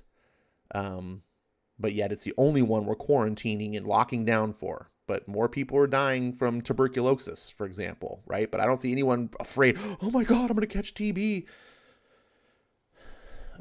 Anyway, sorry. Dun, dun, dun, dun. Let's see. Ivy is immortal. She's connected to all plant life in the green and can come back to life by making a new body or plant cones, and Bane's skin is tough enough to shatter Azrael's sword. Well, just because you're tough doesn't make you immortal. Furthermore, I hate the whole stupid Venom, just to go off on a tangent. Bane was so much better when he was just a badass. And then they're like, oh, it's got this super venom stuff that flows through his body and makes you superpowers. Like, oh, God. They just dumbed him down and just made him lame to me. As far as Ivy being connected to the green, I don't like that either. I don't like the idea of trying to turn Poison Ivy into Swamp Thing. Like, that's not what she is. So if you want to see her as immortal, that's your headcanon. More power to you. I don't see him that way. And anything can die, really, unless you're God. So, nope, I don't believe that they're immortal. Hawkman is like the closest that comes to it, but even he dies. He just gets resurrected over and over again. Let's see. Theoretically, honestly, the Dachshund researchers are still guessing, but he most likely got it yesterday. That sounds logical. Thor isn't immortal, and he's a god. No such thing as immortals in comics. I don't know if there's no such thing as immortals in comics. Thor's arguably could be considered immortal. It really kind of depends on whose take it is. Like, things change in comics. One thing you can say is nothing's consistent in comics. Like, it could change at any moment. But I see what you're saying. Like I don't know. It's comics. It's just comics. I guess that's the thing, is you have your headcanon. If you want to see it that way, you can, right? There's been so many takes on a character. For example, like one of the headcanon things is I'm personally this way. I'm one of those people who thinks that Bruce Wayne is the mask and Batman is the true identity, right? And then some other Batman fans will poo-poo that idea and just be like, "Oh, that's stupid. No, Bruce Wayne's the real identity, and Batman's the mask." And it's like, I don't think so. Like, that's not my headcanon. When I see Batman, if I was ever to write Batman, Bruce Wayne would be the fake. Batman is the true identity. But it's up to you. You can have your own headcanon. Let's see. The thing no one wants to admit is the docs are learning and making it up as they go. It's unique. I'm convinced this was a manufactured virus that either accidentally or was purposely released by China. Well, all the evidence suggests basically what you just said. That it comes from China. The top biolab in China is in Wuhan. It seems like a big coinkydink that this came from Wuhan. Oh, but it was in the wet market at Wuhan. Okay, so let me get this straight. If it is a naturally occurring virus that it just occurs in animals and it's spread to humans because people were eating the animals, like these bats or something that they're talking about, why hasn't anyone contracted this before? The virus didn't just invent itself in 2020. This virus would have been around for decades in these animals. But just now someone like, oh, well, Ash, it can mutate. Yes, it can mutate. Viruses definitely, absolutely can mutate. And if coronavirus is mutating, we're all fucked. Because there won't be a vaccine. I mean, there will be probably a vaccine, but it'll be like the flu, right? And the cold. You can't cure the flu, but right now the idea is that it doesn't mutate. And if it doesn't mutate, that means it was in the wild all these decades being served at this meat market. All I'm saying is I'm not a virologist. I'm not a doctor. I don't know where it came from. I'm just saying that the things that I'm being told don't add up. They contradict each other. And the idea that out of all of China, Wuhan is where their top biolab is. Now, do I know if they made it to purposely infect the world? I don't know. Could be an accident. Who knows? But they certainly lied when it came out. That much we know. We do know they lied. Let's see. This last issue of Fantastic Four vs. the X-Men is Immortal Ash. Ash can't read it. This stream will crash before Ash remembers he is supposed to read FF and X-Men. Nope. All I need is Venkman to roast me, and we'll get on with the show. So I'm going to do that now. Thanks, Venkman, for keeping me in line. On with the comic. I just need to be... See, this is why I'm like Bendis without an editor. See, Venkman is like keeping me in check like a good editor. Can it, Ash? Get on with the comic. All right. Here I go. Fantastic Four versus the X-Men. Number 4 in a 4-issue limited series. Have you ever seen Doom cower so much like this? Look at him. That's kind of crazy. But Franklin Richards is not to be trifled with. Oh, are you kidding me? It's stupid. Hold on. It logged me out again.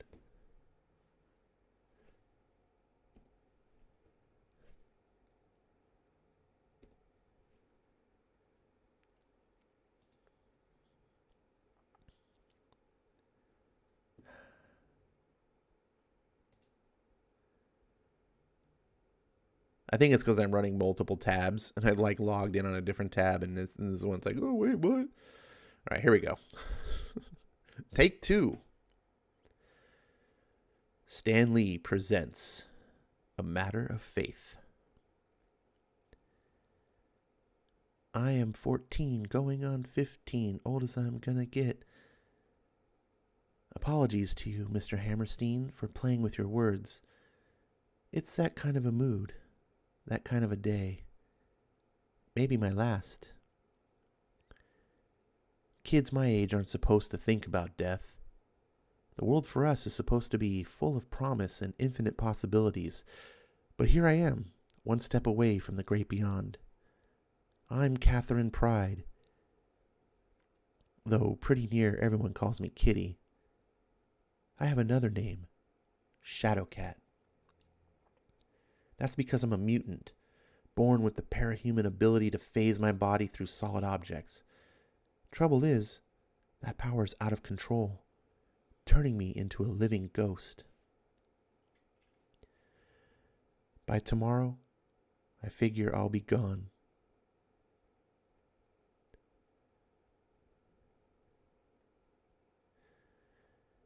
And my only hope of salvation is Dr. Doom, maybe the most infamous villain on Earth.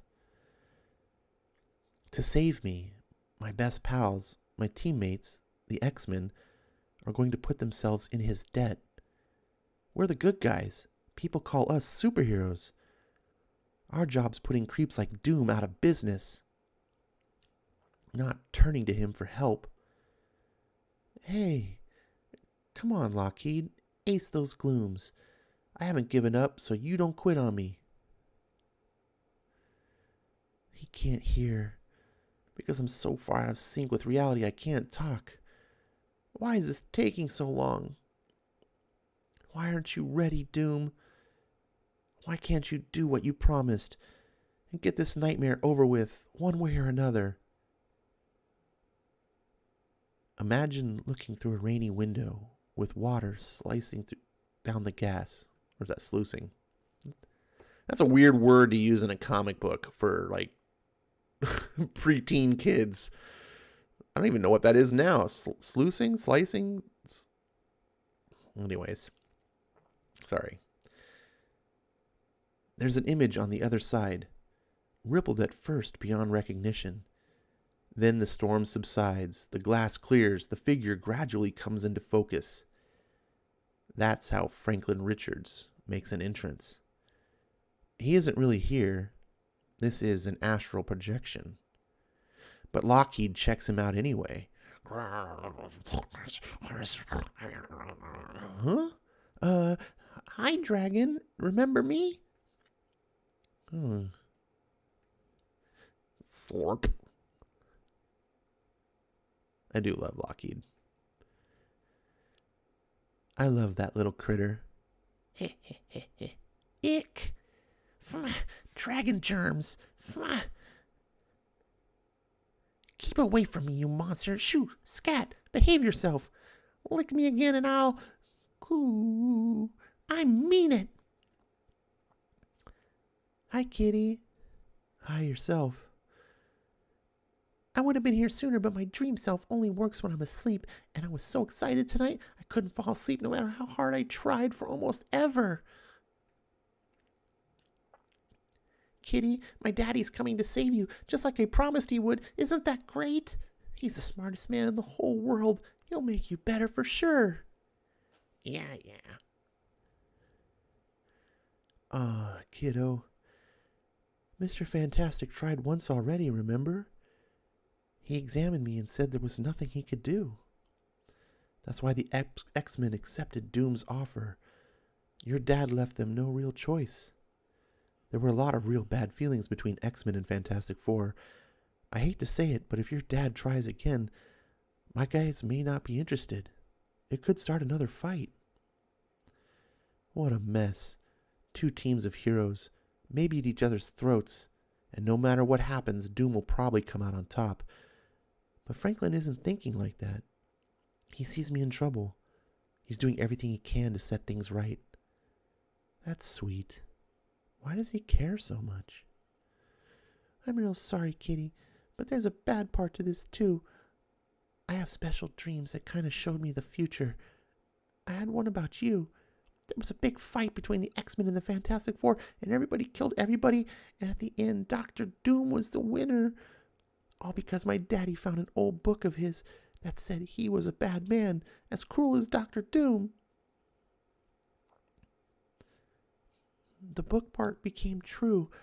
I'm scared about the rest. Oh no, I made you cry. I talk too much and always say the wrong thing. That's why my super name's Tattletale. When I was sad and scared, my daddy told me a story. It made me feel better. Would you like to hear it? I'll get my fingers to play the parts just like my dad did. Wiggle, wiggle, fidget, fummer. It's called Saggy Baggy Elephant. Elsewhere, arcing high above the curve of the world, the Fantastic Four's hyperspace plane races headlong from sunlight to shadow, leaving day in New York City fast behind. Ostensibly, this is a rescue mission, but we're all as keyed up and tense as we'd be before a battle. Everyone expects a fight. And why not? The X-Men, I hope, are still our friends. But Doctor Doom has been Reed's bitter rival from before the FF even came into being, our deadliest and most implacable foe. I should have left Franklin behind, but when he insisted, it seemed somehow right to bring him with us. He's fast asleep. I wonder, does that mean his astral form's gone wandering? Typical. I'm probably the first mother in history to be more worried about her son when he's dreaming in her arms than when he's awake and running about. His body I can protect, but his spirit? Oh. I was getting myself a mug of Java before fixing this busted seat, and I figured you'd appreciate some chamomile tea. Bless you, Ben. But if you're back here, who's flying the plane? Autopilot. Also Reed. He made like he wanted some privacy, and like I said, the seat here needs some work. Whoop. Don't be alarmed, Ben. I'm merely creating a chair for you with my invisible force field. Real comfy, but I ain't no lightweight, you know. I can manage. Bet you can. Whole lot's changed since the rocket flight that gave us our powers. We've changed with the years. Why hasn't Doom? Why does he still hate us? Hate like that, Susie. To a guy like him, it's a drug. Scratch, twist, wren. Sort of gives his life purpose, focus, a goal. No matter what Doom does, he's always sees Reed and stealing his thunder, deny him in his proper place in the sun. Maybe we should let him win once to get that out of his system. You're talking about Doom, Susie. You're thinking about someone else. Oh, Ben, this mission is so important to Reed. The stakes are so high. Scrooge.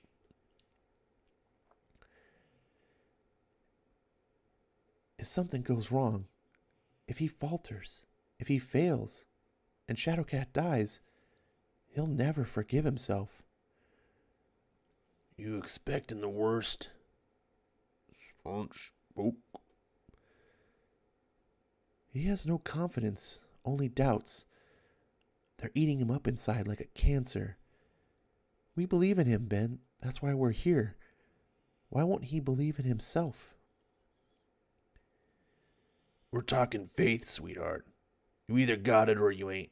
And that's a battle Stretch has got to win or lose all by his lonesome. Just like the rest of the human race. Whatever happens, though, we'll take it as it comes, one step at a time. Good or bad, Susie, we'll pull through. Benjamin J. Grimm, you are a brick. Nah, I'm the Thing. I'm made of brick. Further forward, in the row shared by She-Hulk and the Human Torch, full-figure women are coming back into fashion. About time. Not a peep out of Johnny since we took off. That's not like him. Usually he's too gregarious for words. Holy shit. This is body positivity She-Hulk back in the 80s? Who knew? I wonder what's wrong. What do I say to the X-Men when I see them again? What do I say to Storm? I never meant to burn her.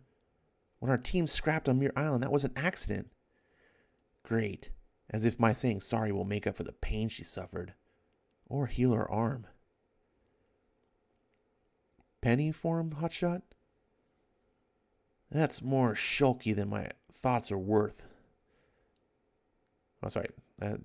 Sometimes it's tough reading like cold. That's more shulky than my thoughts are worth. I was remembering something my buddy Spider-Man told me once. With great power comes great responsibility. I think now at last, maybe too late, I'm starting to understand what that really means. No one ever said growing up was easy, kiddo. Every action has consequences. Good and bad. Just ask your brother-in-law. Trick is learning to live with them. You're an avenger, Shulky. Why'd you come with us this time? I was in at the start. I want to see to the finish. Maybe help if I'm able. Also, I respect Reed Richards as I do few others, Johnny. They broke the mold with him, and I want to see him get well. What I don't understand is this thing between him and Doom. I hear they go back pretty far. All the way to college. Reed and Ben were roomies at State U. The way I hear the story, Doom was stiff and formal, as a person could be. Nobody liked him. After a while, no one tried. I attended the same school for a while. Talked with some of Reed's old profs. They said it was like teaching a pair of Einsteins or Mozarts or Da Vinci's. Both of them grasped any concept instantly, no matter how complex. Brilliance was second nature to them, like breathing. The school computers weren't good enough for them, so they built their own, revolutionized the field. Day or night, they'd argue theories, wacko mathematics, physics, cosmology, that even the school's Nobel laureates had trouble following. For Reed, this was heaven, because he loved learning for learning's sake. For Doom, though, these debates were battles that he always had to win. And knowledge, the key to power. At the same time, outside of classwork, Doom was working in the dorm on some secret projects of his own. One afternoon, Reed saw his notes, realized there was a fatal flaw in Doom's calculations, tried to warn him of the danger. As usual, Doom wouldn't listen. He went through with his experiment, and as Reed had predicted, it blew up in his face. Whoosh. Doom blamed Reed for the accident.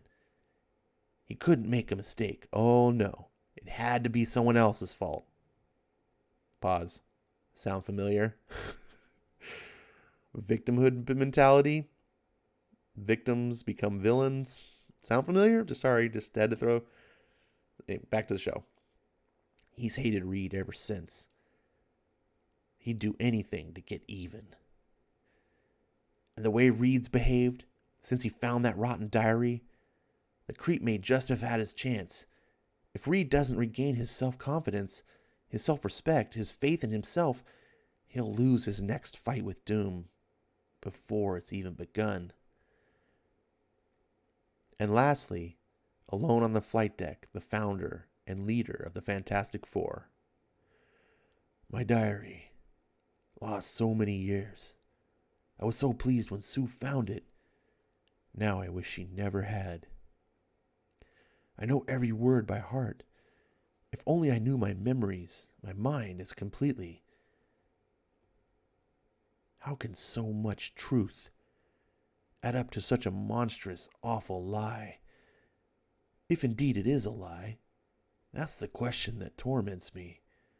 Every thought, every theory, every opinion on these pages is mine, but the presentation is wrong, the order twisted.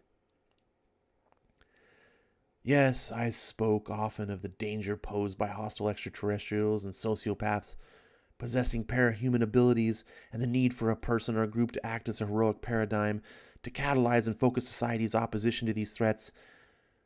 We Fantastic Foursome became that example. except this diary says our creation was no accident, but the culmination of a ruthless and cold-blooded plan. My plan. I tell myself that wasn't the way it happened. Had I suspected even the slightest risk, I would have aborted the fateful space flight. But suppose the warning signs were there and I ignored them, or chose not to notice. Ben, Johnny, Sue, they were my friends, as close as family. They trusted me with their lives. I couldn't have betrayed them. What? Franklin. I've been to visit Shadowcat, Daddy. I told her you were coming. I told her you'd save her. And you will. I know. I gotta go back to her, Daddy, to keep her company. See you soon. Franklin, wait. You don't understand. I don't know anymore. If I can. Fairy tale princess in her fairy tale tower. In this fairy tale land that doom rules, Latveria. I hope the story has a happy ending. Wouldn't bet on it, though. The setting's pretty as a picture postcard. If you don't notice Doom's robot goons, their standard procedure is to shoot first, ask questions after. But Doom reprogrammed them to leave the X-Men alone. Provided we behave ourselves. It's a lonely night. I'd give anything to be out romping through it with my pals. In my mind's eye, I can picture Wolverine, the quintessential hunter, with senses keener than any animal. Nice try, Longshot, but you gotta be a lot sneakier than that. Shazang! To catch me by surprise. He has unbreakable bones and adamantium claws. Heads up, you two. Which will cut through anything that extend from bionic housings implanted in his forearms. Watch it, Dazzler. They barely missed us. Daz, Havoc. There are your targets. Deal with them. No problem. Havoc unleashes a cosmic ray-powered focused plasma blast, while Dazzler, who metabically transduces sound into light, fires a pinpoint solid photon beam.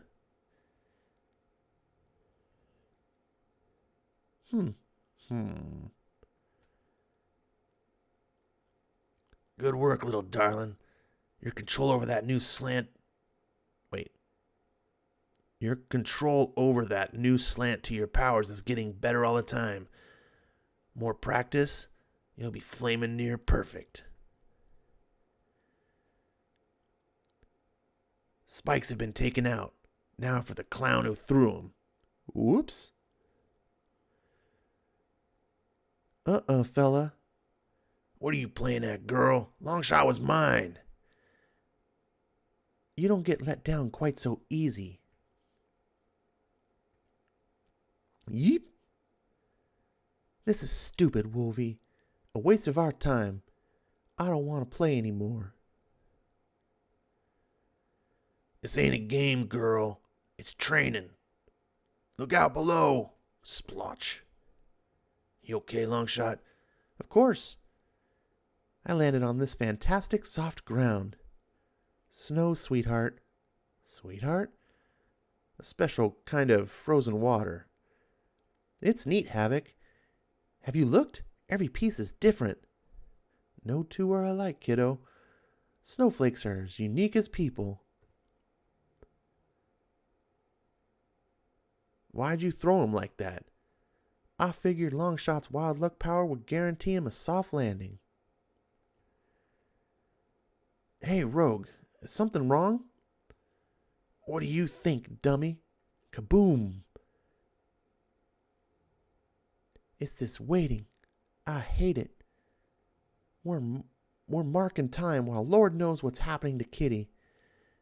You swore you'd save Shadowcat, Doom, so quit stalling and do it. Stupid fingers. I'm sorry, Kitty. My dad told this story lots better. Probably because of his stretchable body. Them's the breaks, cutie. I had a baby sister, you know, but she died when she was born, and my mommy can't have any more. Oh, don't worry, Franklin. That'll change. Continuing. Oh, Franklin, poor thing. I'm so sorry. I have friends and all, but that isn't the same as family. Yeah, me, I'm an only kid too. If I had a brother, sister, Franklin, Kitty, I'd want him or her to be just like you. Hey! Oh, wait, that was... this is me reading wrong again. Oh, man, I suck. I suck bad. If I had a brother, sister, Franklin, Kitty, I'd want him or her to be just like you. Hey! I heard that. Your words, thoughts in my head. Oh, wait, I didn't read that wrong. They were both saying it at the same time. My doing. Psylocke. The X-Men's new telepath. I psy-merged your thoughts so you could have a proper conversation. I hope you don't mind. Is the child well, Psylocke? As well as can be expected, Dr. Doom. My own powers are still maintaining the coherence of Kitty's consciousness, as a life cell is her physical being. Excellent. My preparations are complete. Let us begin. I'm scared. I want to go home. If only someone could just hold my hand. Even our new teach, Magneto. But he doesn't care. Surveying your domain, my lord? In a sense, Storm. If one's memories in the past they encompass can be considered a domain. Roughly 500 miles in that direction is Auschwitz, the Nazi death camp where my parents and sister were murdered. I should have died with them. And due west from Latveria is the Soviet city of Vinica. There was a fire. I was injured saving my wife. My daughter remained trapped in the burning building. She was much like Kitty, my Anya, the most beautiful of children, 2 years old, Aurora, and she never cried. Squeak! There's an awkward screech from outside as Magneto grabs one of Doom's robots.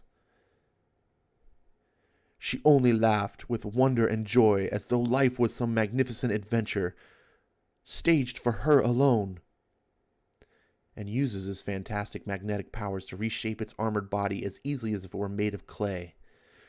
She burned, Storm. My power was weaker then. I used it to save my wife, but I couldn't reach Anya. A crowd had gathered. I begged for help. They refused me. They saw I was a mutant, and some called for me to be hurled into the same flames that consumed my child. Too late. In rage and a grief that ravages me still, I came at last to my birthright. The absolute control over the forces and manifestations of magnetism that is the power of Magneto. Magda was so terrified of my power and how I wielded it that she fled from me. How different, I wonder, would the pathway of my life had been if she had not. In that awful moment, Storm, I lost everything. And are you now trying to cast away Shadowcat's life as well? Doom! A holographic projection. What are you talking about, man? Why do you think I had to remove yourself from my castle? The reintegration process requires absolute precision, so much so that I must be under total computer control, and thereby especially vulnerable to intense magnetic fields of the kind you generate, Magneto. Another such outburst, fool, will have catastrophic consequences. We all wear scars, my friend, and all make mistakes. But the past is done. What matters is who we are today and wish to be tomorrow. Blip. Easily said, but so many insist on seeing only the Magneto that was. The arch-villain, avowed enemy of humankind. I had my opportunity to square those accounts before the World Court, but the trial was never concluded. Editor note, see X-Men versus the Avengers.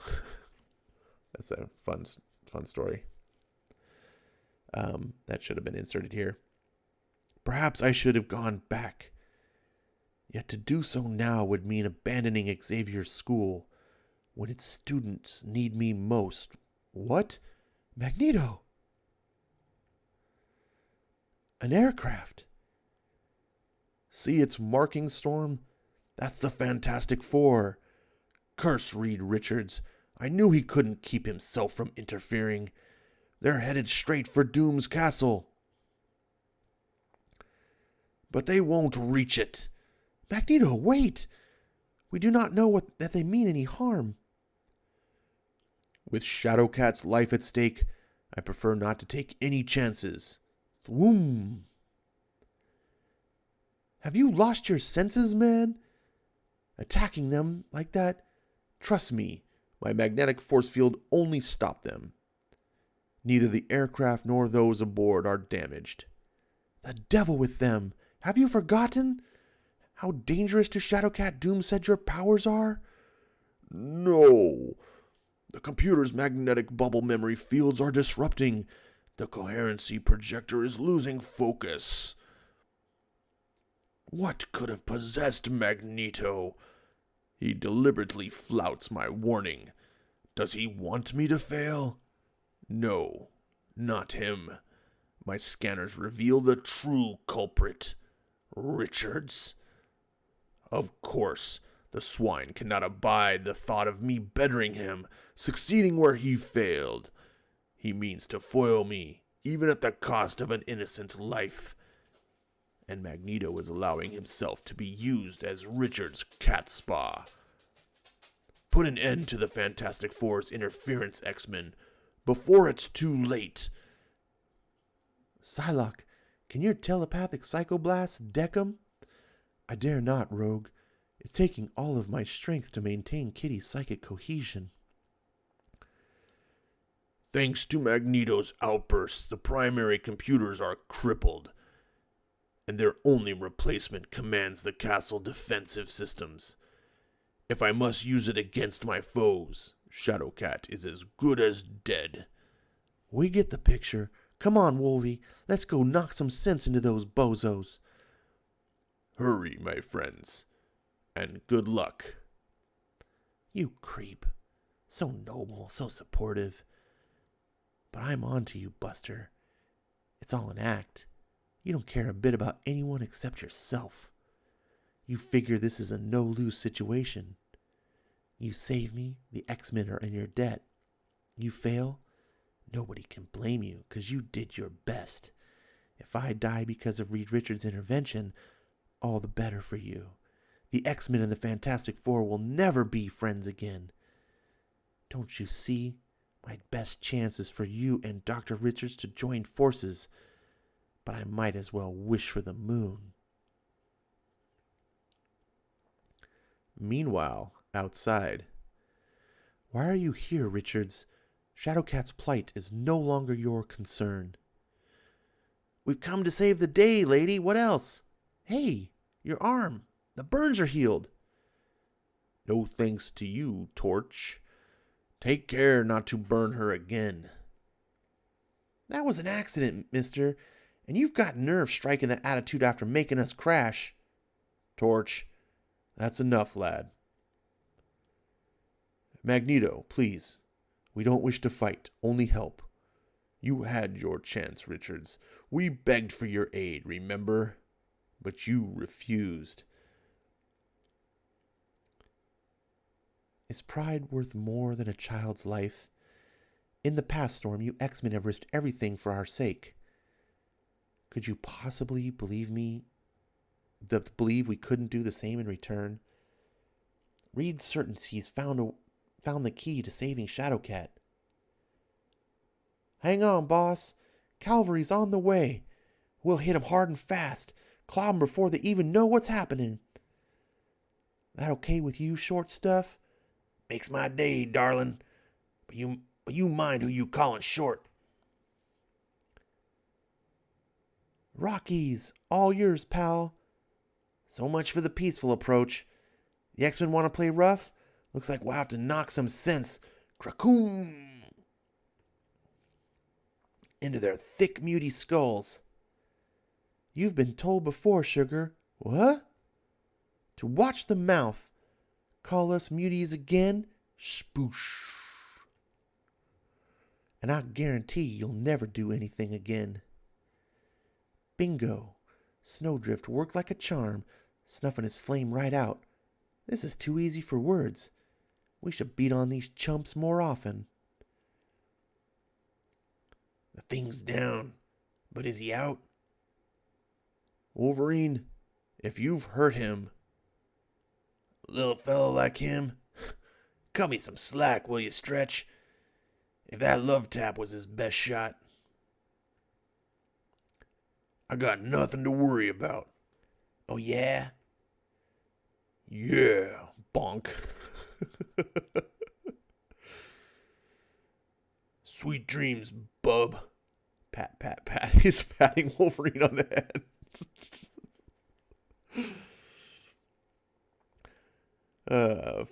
Fortunately for you, Ben, Wolverine was still 2 days from your initial impact to act as quickly as he did when we last fought. His adamantium claws could probably cut even your skin. We have to stop this madness, old friend. I don't want to fight the X-Men. Eh?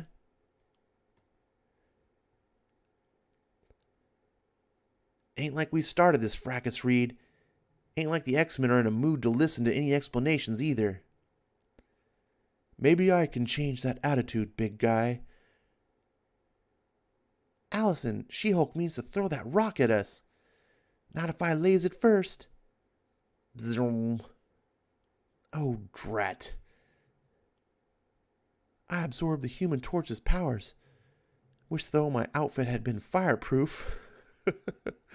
Oops. Here comes your brother, Sue. Not hardly, She-Hulk. As you can see when I enclose the lady within my invisible force field, snuff. Blast! There isn't enough air inside this sphere to sustain my flames.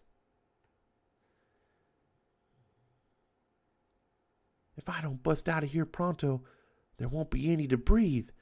What the heck is this invisible woman doing? Zing. Uh-oh. I'm locked tight, moving too fast. Can't alter my trajectory. No time to bust free. Yikes! Bail out! Gangway! Ouch! Crash. You guys want to play rough? Be my pleasure to oblige. Pity you lost your weather powers, Storm. If you had 'em, then we could go around or... Boom! 3?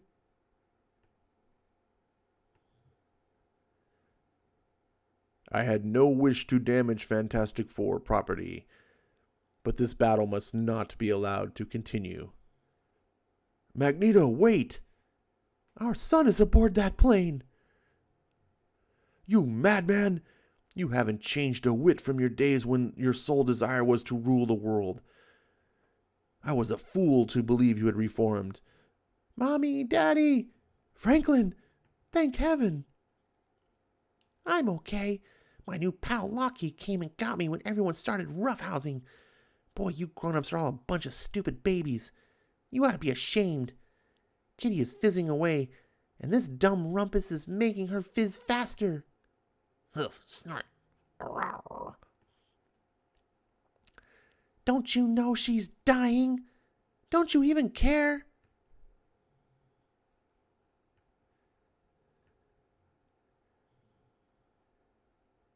Fizzling, like soda from a can. Almost none left now. I'm more shadow than cat. Hang on, child. You're far from finished. Appreciate your encouragement, Psylocke. Only I got no more illusions left. I don't mind anymore, really. I mean, I won't give up, but I know a lost cause when I see one. In my life, young lady, I've buried too many friends. I'm not about to add you to their numbers. How simple to bar the Fantastic Four's entry to my castle. To have them cast from my realm. They have no right to be on that variant soil. Indeed, their very presence creates a possible major diplomatic incident. I could easily shame them. Shadowcat's death will not be my fault. That blame is theirs. And yet, suppose, against all odds, I save her. Especially with Reed Richards looking on. What a coup to demonstrate once and for all which of us is truly the master. What delicious irony to defeat my most hated rival at his own game by playing the hero. Strange. Richard walks with none of his characteristic, accursed confidence. And what is he carrying? I'll enhance the optical scanners of my mask. The better to see. A diary, held like a talisman, as a drowning man might grasp his lifebelt. Wonderful! A most unexpected but delightful surprise. Whatever else occurs here this night, my old friend, you are doomed. How sad, how shameful, that a child must remind you, heroes, of your responsibility. Is Doom the only adult present who is cognizant of what is truly at stake here? Shadowcat's physical form has already reached the point of ultimate dispersal. Only Psylocke's telepathic powers are keeping the girl's psyche from following suit. Had this interruption not occurred, I would have saved her by now. As things stand, thanks to your collective idiocy, I regret to say that success can no longer be guaranteed. You have your pound of flesh from us, Doom. As you said, Shadowcat is why we are here. Save her if you can. I can but try, my dear. Zlack. Systems operations nominal. Fortunately, Magneto's incursive magnetic fields appear to have had little lasting effect. The core computer matrices remain intact. These four display screens monitor Shadowcat's condition and the progress of her reintegration. Thus far, the process proceeds along the theoretical projections. Doom's done my work, actualized my designs as well as I could of myself, perhaps better. Does that make me angry? Jealous? Am I so petty? Stop thinking about yourself, Richards. Shadowcat is the one in need. Give her your full concentration. Feel hard done by... Wait, what? Feel hard done by, if that's what you want. Afterwards... Wait! Freeze display 2. Blast, the data stream is moving too quickly. It's already scrolled past. Shut down the reintegration process at once, Doom. At once! It's neat watching Mr. Fantastic's body stretch like silly putty, even though what he's doing makes me scream and cry inside. I don't care about his reasons. All I know is that he's killed me. If the child dies, Richards, let it be on your head, and it will be Doom's pleasure to see you punished to the full extent of the law. Stop posturing, man. There's been a mistake. Impossible. Hey, Doomsy, remember the first time Reed gave you a warning back in college? Didn't you learn your lesson then? Thanks, old friend, for that vote of confidence. Stop fighting! Papa, Miss Shatty Kitty's awfully sick. Can't you and Mr. Doom wait till later to do more yelling? And you, Mr. Doom, does it matter if my paw helps as long as Kitty gets saved? I mean, isn't that more important than being boss or proving how smart you are?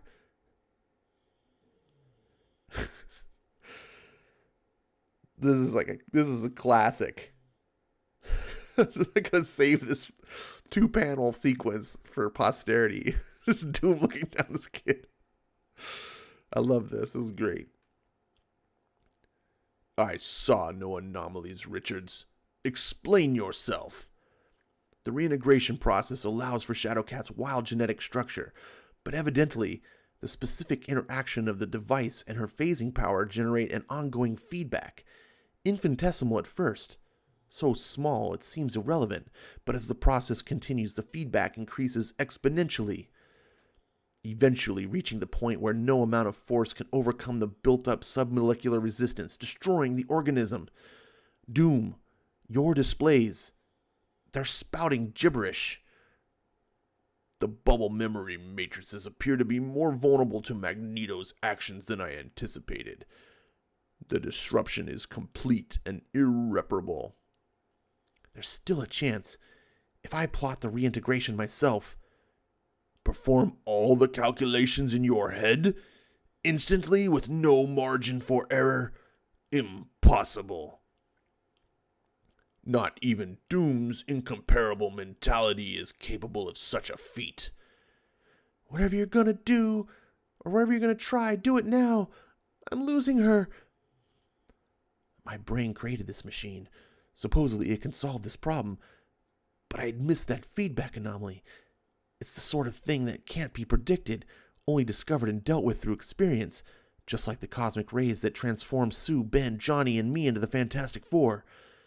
Suppose I make another mistake. I need to be certain, but after all I've been through these past days, I may never be certain again. Problems, old friend? May I be of assistance? Doom's just posed there. Curse you, Victor. This is the moment you've waited for your whole life.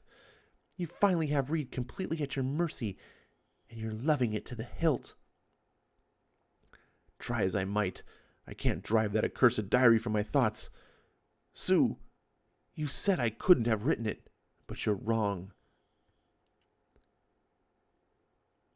Ben said I could be utterly ruthless in the pursuit of what was right and necessary. Was the creation of the FF an accident or a deliberate act on my part? Suppose my subconscious prompted me to commit an atrocity that my conscious mind would never countenance. I don't know, and that uncertainty is destroying me. I have to settle this once and for all, or I'm no use to anyone. Not poor Shadowcat. That much is sure. The solution is at hand, my friend. Psylocke is a telepath. Have her read your innermost thoughts. That should settle all doubts. But do so quickly, or an innocent life will be forfeit. He's right. So easy, so tempting. One way or the other, at least I'll know for sure. For pity's sake, there's no more time. What is Doom suggesting? If Psylocke helps me, Shadowcat will die. Even if she could do both, supposedly her Psyprobe only confirms my worst fears. Choose, my friend. Storm, let me absorb his psyche. I'll save the kid. No, Rogue. We shall help only if asked. That decision and its consequences must remain Reed Richards alone. Taking a big risk, boss. I had no choice, and you know why. Yup, If the man needs bets to validate his life, if he has so little faith in himself, he'll never be as good again. Deep down inside, where a person needs to be certain, there'll always be doubts, and that doubt'll eat up his soul like a cancer, killing him as sure as any bullet. Suppose Psylocke learns the truth, but lies to me for Shadowcat's sake. How can I believe her? Lord, forgive me. I don't know who to turn to. I don't know what to do. Something about Doom's attitude, as if what's happening to Reed isn't a surprise. But how? Unless... Oh no. Oh no. All along, I've been racking my brains. If Reed didn't write that diary, who could have? Who knows Reed as well as Reed knows himself, yet remains a twisted doppelganger of him, filled with hatred and envy? Who has both motive and immunity to craft so cruel a deception? Doom. I know I'm right, but I have no proof. Even if I had, I still couldn't say a word. That would be as bad as having Psylocke scan Reed's mind. To win this battle, my darling, you have to cast out your inner demons by yourself. To answer to who and what you are lies in the hearts of those you love, and in your own soul. They require no proof, merely faith, which makes them the hardest answers of all. The next hours, thankfully, are a big blur. Next thing I know, it's night, and I can hear the sound of laughter. See flashes of light through the windows, thrown off by Dazzler, who I'll bet is dancing up a storm. Wish I was up there. Heck, I'm glad I'm still here. I'm glad still to be here. Why push my luck? I'm alive. Far out. We can never repay you. Funny, I was just thinking that should be my line. Saving Shadowcat catalyzed a lot of thoughts I've been having lately. It enabled me to resolve a basic conflict within myself. If not for this crisis, who knows how things would have turned out. Shadowcat's disintegration has been reversed, her molecular structure is returning to its normal configuration. It won't be a quick convalescence, I'm afraid. In effect, we'll be letting the natural healing process run its course. But the prognosis is good. Her recovery should be complete. Yay, Daddy!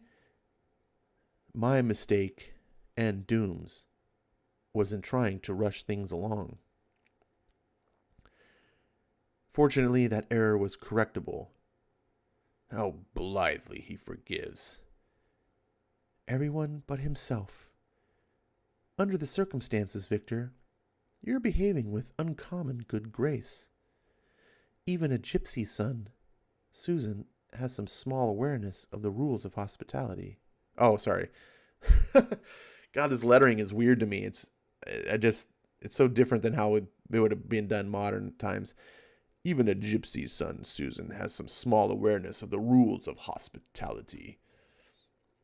You know, my son had a prophetic dream, a sort of harbinger of this whole adventure. Fascinating. In it, he saw you and Reed merge into one. We are much alike, Richards and I, as Cain and Abel, as David and Jonah. Then what of it? On your toes, Thing. Doom wants trouble, doll? I'll give him a mouthful. Magneto's making a move, too. Dr. Richards, in darker times we were bitter foes. I do not ask you now to forget what I was, or forgive what was done. This day, however, I acted the fool. I let rage and fear and mistrust rule, and almost paid the most terrible of prices. Please accept my thanks for the life of Kitty, and my apology. The Magneto I remember could not have said those words. He had too much arrogance to ever admit a mistake. Perhaps I have misjudged you. I truly hope so. This will be a double celebration, Logan, if Magneto and Reed Richards have indeed made their peace. It's only a first step, darling. Trick will be making that peace last. Me, I'm more worried right now about Richards, Mrs., and Doom. Try some caviar, my dear. Latveria produces the finest in the world. You wrote that diary, Victor. You, a cold man who thinks of others solely as pawns, who delights in using people like puppets. You crafted that forgery, set this trap years ago, not caring about the damage it would cause or who it would hurt when it was finally sprung, so long as you got to read. Susan, such accusations wound me. This caviar really is delicious. If Reed had turned to Psylocke, as you so solicitously suggested, he would never again have been the same man. A smidgen of doubt would always remain, a chink in his armor, a wound that would never heal. You're denying yourself a rare treat. I love Dr. Doom. Effectively speaking, the founder and leader of the Fantastic Four, what gives? Would have been crippled, and you'd have finally achieved the victory over him that you've lusted after since college. Be ready, X-Men. Anything can happen. A fascinating theory, madame. Have you any proof? Have you, Victor, ever considered how deadly my force field can be if I decided to fight by your rules? Is that a challenge, Susan? Your will and natural strength versus my technology? Be careful, Victor. A lioness is most dangerous, defending mate and cub and den. But there's no need to speak of challenges or proof. Because this match is over, and we won. You took the hardest, cruelest shot at us. You took the hardest, cruelest shot at us that you ever have, Doom. Yet we survived. Not without pain or scars, but in a way that's left us stronger as individuals, a team, a family than before. And the tragedy is that you'll never comprehend why. Sometimes it isn't the details of life that matter. What's most important is faith and trust and love. Franklin's body in Dreamland. Wait, did I read that right? Oh, Franklin's body's in Dreamland, so his astral self can come visiting. I'll be out of this tube someday, Franklin. Maybe then we can hold hands for real. I like that. I'll probably be aged up by some stupid comic writers, and then we'll be like the same age. Oh, sorry, that part was added in. Never mind. Just ignore that. That's downstairs. They're playing a waltz, my favorite. I lead. He learns fast. Way to go. Maybe if it's okay, I could come visit from time to time. You know, this way, when I'm asleep. I'd like that too. Our nightmare's over. Our dream has just begun. The end.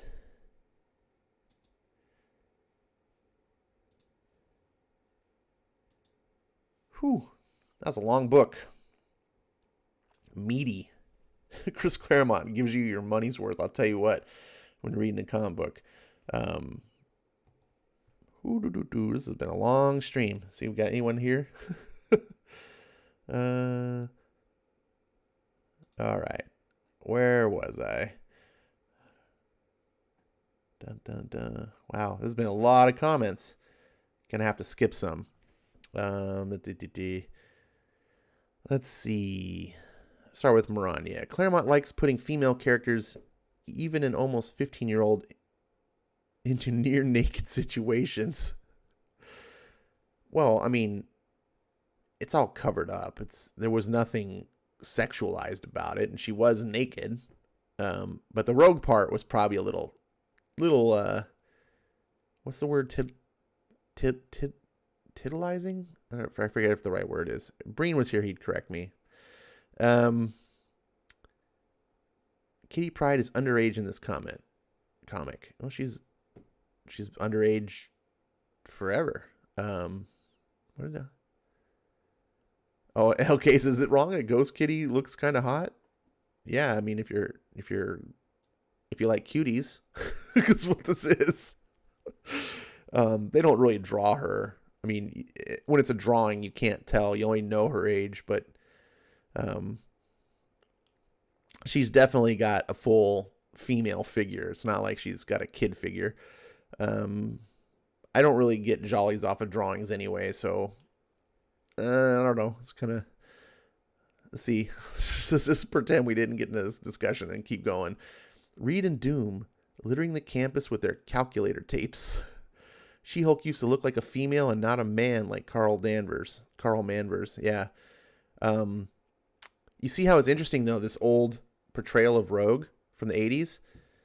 Part of the reason why Rogue behaves this way, the piece of trivia, though, is because Rogue used her powers on Carol Danvers and killed her, and she permanently absorbed Carol Danvers' psyche. So the idea that Carol Danvers is kind of a bitch and a mean person has existed for a long time, which is why, like, I've always said, like, I don't understand why they brought her back. Like, they killed her off, in my opinion, for a reason. She's just not a hero. So the fact that they brought her back and she's still kind of not a hero, like she's this bad person, is not terribly inconsistent. It's part of what made Rogue who she was. Now, Rogue wasn't a good person either. I mean, when she killed Carol Danvers, she was a villain. So it wasn't like she was part of the X-Men. Being part of the X-Men is like her healing process, and she tries to come to grips with her own psyche and her own, worldviews, and then also the conflict of having the psyche of Carol Danvers within her. But it's just one of those things that you may not have known about. Let's see. This is better than an episode of the Back Issue Binge. Oh, well, thank you, Dave. That's a very nice compliment from you. Dave Asanowicz, hoping I'm pronouncing that right, does have his own little YouTube channel. I don't say that. I don't say own little YouTube channel to be snarky or anything. Like, my channel is little too. Like, it's just, anyways, he does a thing called Back Issue Bins, where he takes some old comics, sometimes obscure. I like when he does the obscure ones. And we'll go through and like read a comic, and it's cool. You should check it out. Let's see. Rogue still got Miss Marvel's powers, so I hope MCU Rogue sucks the life out of Carl Manvers. That'd be awesome. In the first X-Men movie, Rogue meets Carol Danvers, just kills her. Let's see. This might explain why the X-Men are the way they are in the present X-Men. I don't know where you get that, to heal him, but welcome. So Latveria is approximately 500 miles east of Germany. I don't know where Latveria is. It's somewhere like in Middle Europe. I've seen it like placed on a map. It's one of those things that I'm not sure Marvel exactly knew until someone like drew up a fake map. I've seen it like placed in like the Yugoslav area, like remember Yugoslavia when that existed? You know you're old if you remember Yugoslavia. Let's see. I don't think Charles was dead. I think he's either with Landria or in the Savage Lands. I must have missed something. This is where Venkman roasts me. I'm trying not to read everything, but now I have to. So if I remember correctly, yeah, Charles is off planet because he had this fatal disease, and only the Shi'ar Empire had the technology to heal him, but he had to leave Earth. And of course, he was married to Lilandra, who is the queen of the Shi'ar Empire, and so he goes off and has a fairy tale life with her. And it was a way of evolving the story of Magneto and doing an interesting, like, where you're gonna have a second headmaster, and Magneto would be. And it was a cool storyline. I actually really like this. This is when I got into X-Men. I like the idea of Magneto trying to be repentant, his past coming to haunt him. As you all know, it doesn't last. Magneto, Charles comes back, but it was a cool storyline. Let's see. When Wolverine is unconscious, his claws automatically retract. It depends. It depends on who's writing what. Sometimes he's got bone claws. Sometimes he's got hot claws. No one even knows. But you're right. That's the original Wolverine. They are cybernetic implants, as stated in this comic. They're cybernetic implants, and they do automatically retract when he's unconscious. Let's see. Dr. Doom met Lex. It would be Meeting of the Narcissistic Minds. Yeah, Doom versus Lex. That would be a crossover. Who would win, Lex or Doom? Doom. I picked Doom, but it would be a fight of a century. The reason I picked Doom is because Doom is like, he always finds a way.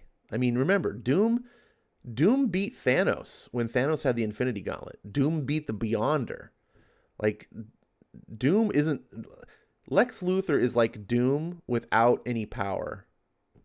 Like, modern Lex Luthor, they gave him like the combat suit, which made him closer to Doctor Doom. But I don't even think Lex Luthor is as smart as Doctor Doom. Plus, Doctor Doom also knows magic. So that gets forgotten sometimes. Doctor Doom is one of the most powerful sorcerers on the planet. Let's see. In fact, one thing that'd be kind of cool. You know how like they did that infamous Iron Man thing where they had Doom playing at Iron Man for a while? It was an interesting idea. Bendis didn't stick the landing, but it was a good effort. I thought it was cool. I would actually like better, would make more sense, is if there was some storyline that they could like take Doctor Strange out of the picture, and for some reason Doctor Doom becomes the Sorcerer Supreme. That would be really cool. Obviously not permanent, but maybe for a couple years and go through and just explore that whole thing. Let's see. Also, Dan Slott's horrible Spider-Man was a mistake. Dan Slott on any comic is a mistake. So just remember that. Classic comics are like 5-course meal with dessert. Current comics are like a stick of chewing gum to run you. Oh man, it is. It's like a stick of chewing gum that cost you $5. Melissa says Rogues still have Miss Marvel's powers. Yeah, because nothing matters at Marvel. Nothing matters at Marvel. How powerful is Rogue with Miss Marvel's powers? As powerful as Miss Marvel? I mean, that's how powerful. I mean, she doesn't have Captain Marvel's power. That's a big difference. Don't forget, Captain Marvel, Carol Danvers already had powers, and then she got the Captain Marvel powers like on top of that. But she has same powers. Just imagine Miss Marvel had Rogue's abilities. This is what that is. LK, I always thought it was closer to Eastern Europe. Speaking of Latveria, yeah, it is. East of Germany is Eastern Europe. Because, anyways, where's the bold Lex Luthor? Wait, where's the bold Lex Luthor? Or I am a Barbie girl? I don't understand, Melissa. Rogue is a better Miss Marvel than Carl Manvers. That's true. I've always said that.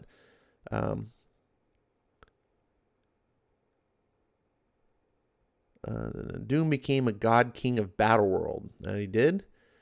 Doctor Strange is powerful too. That is absolutely true. Doctor Strange is a more powerful sorcerer than Doom.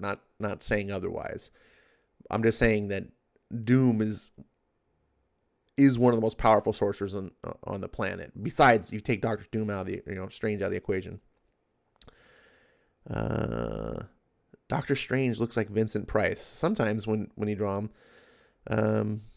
I like to imagine him as Benedict Cumberbatch now, though. So I thought he was cast well. That's all of the comments. Thank you guys so much for being here.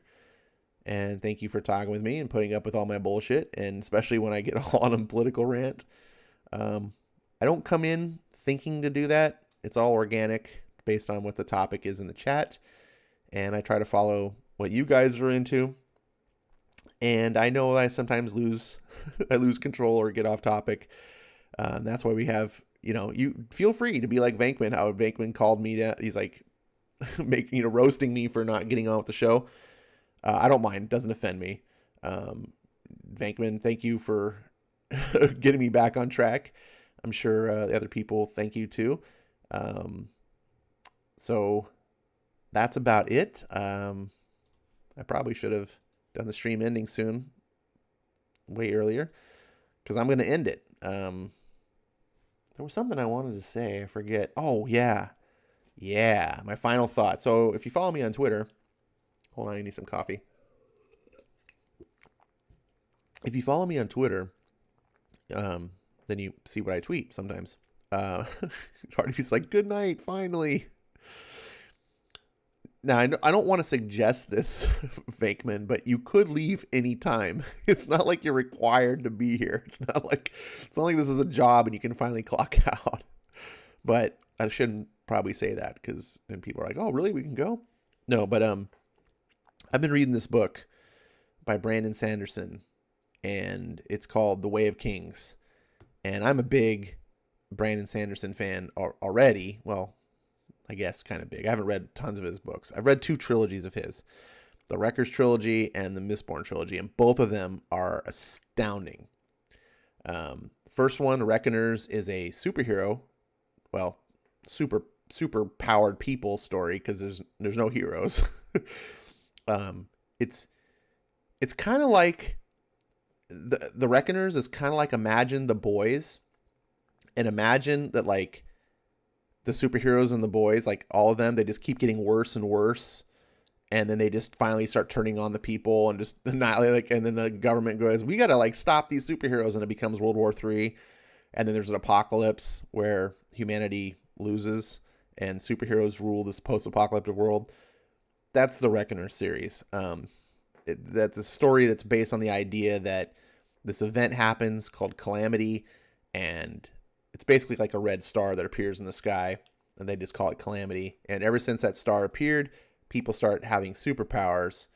Not everybody, but just a select few, and they're called epics. And the hook of the story is that every single person who becomes an epic becomes evil. Period. Like, there's no exceptions. If you're an epic, you're evil. And the more powerful of an epic you are, because there's different like levels, the powerful epics, the more powerful of an epic you are, the more evil you are. So if you're an epic with like very minor powers, like you can like, my power is I can like retract my hair and like extend it, like, or something silly, then you might just be kind of a jerk, with a bad attitude. But if you're like Superman level power, then you're just god awful, diabolical. And it's a cool story. Like it's not bleak like The Boys started out to be at all. There's actually good people in the story, just not the epics. I highly urge you to, that's what got me into Brandon Sanderson. I read the first book, it's called Steelheart, and I did not look back. Three books total, and it's super fast read, and they're written like, when I was reading them, I was like, this could be a movie. Like, I want them to be made into movies so bad. And then the next series I read is Mistborn, which he's most famous for. That's a fantasy series, and it's awesome. And I didn't jump into Way of Kings because, holy crap, it's the biggest book I've ever read. It's like 1,100 pages. But I just finished it yesterday, and I'm already on the second book. And it's one of the most epic, like heroic story. It's a fantasy story, so I mean, you have to be not opposed to fantasy, but it's epic hero. It's the thing I always talk about of like heroes being heroes, true fighting for virtue and honor and justice, great aspirational heroism. The hero's journey, which is something I'm a huge sucker for. One of probably my favorite story types of all time is the hero's journey. There's multiple characters in the book, but there's one main character in particular that goes through one of the craziest hero's journeys ever, and I just love this character. It's one of my favorite characters. And the best thing I can do to describe like what the book is like is it's a mix of Star Wars and Game of Thrones. Obviously set not in space, but it has a similar structure of Star Wars with the hero's journey, like Star Wars has, and also like how a certain sect of people have certain powers, like Star Wars has the Jedi. It has that aspect. There's some certain parallels, but it also has the big political intrigue, people stabbing each other in the back, like the way the Game of Thrones. I just love this book. I'm on the second book. So just giving it a shout out. I don't know if you read books. Hardy Visas will be auctioning off Ash. Bring your wallets, ladies. Oh man, I'll be on the quarter auction. So anyways, I just wanted to shout out that book because I'm super excited about it. I read good books time to time, but it's rare that I read like great books that are going to stick with me that I'm going to be talking about for the rest of my life. And so far, this is one of them. So, but if you don't want to jump in on a 1,000-page book, you want to explore Brandon Sanderson, read The Reckoners or Mistborn. Mistborn is different. The first book is like a heist book, and they're all awesome. Brandon Sanderson is one of my favorite authors. I'm gonna read everything that he does. I just love it. And that's it. That's the stream ending soon rant. Not as a rant. That was just a diatribe, just blabber. Just me babbling. There we go. The stream ending soon babbling. So hopefully you're having fun. What is it tonight? Thursday night. So I will see you guys on Sunday. Some of us have to work. Thanks guys. Really. I know I babble. You guys can tune out anytime you want. It doesn't hurt my feelings. I'm very happy that you showed up just to chat with me. I try to read all your chats. Obviously, I can't do them all. I look forward to seeing you again. I don't know what I'm going to be reading Sunday, so now's the time to be suggesting, trying to influence me, trying to bribe me. I take bribes. Anyways, thanks so much, I guess, for putting up with me so long. Good night. See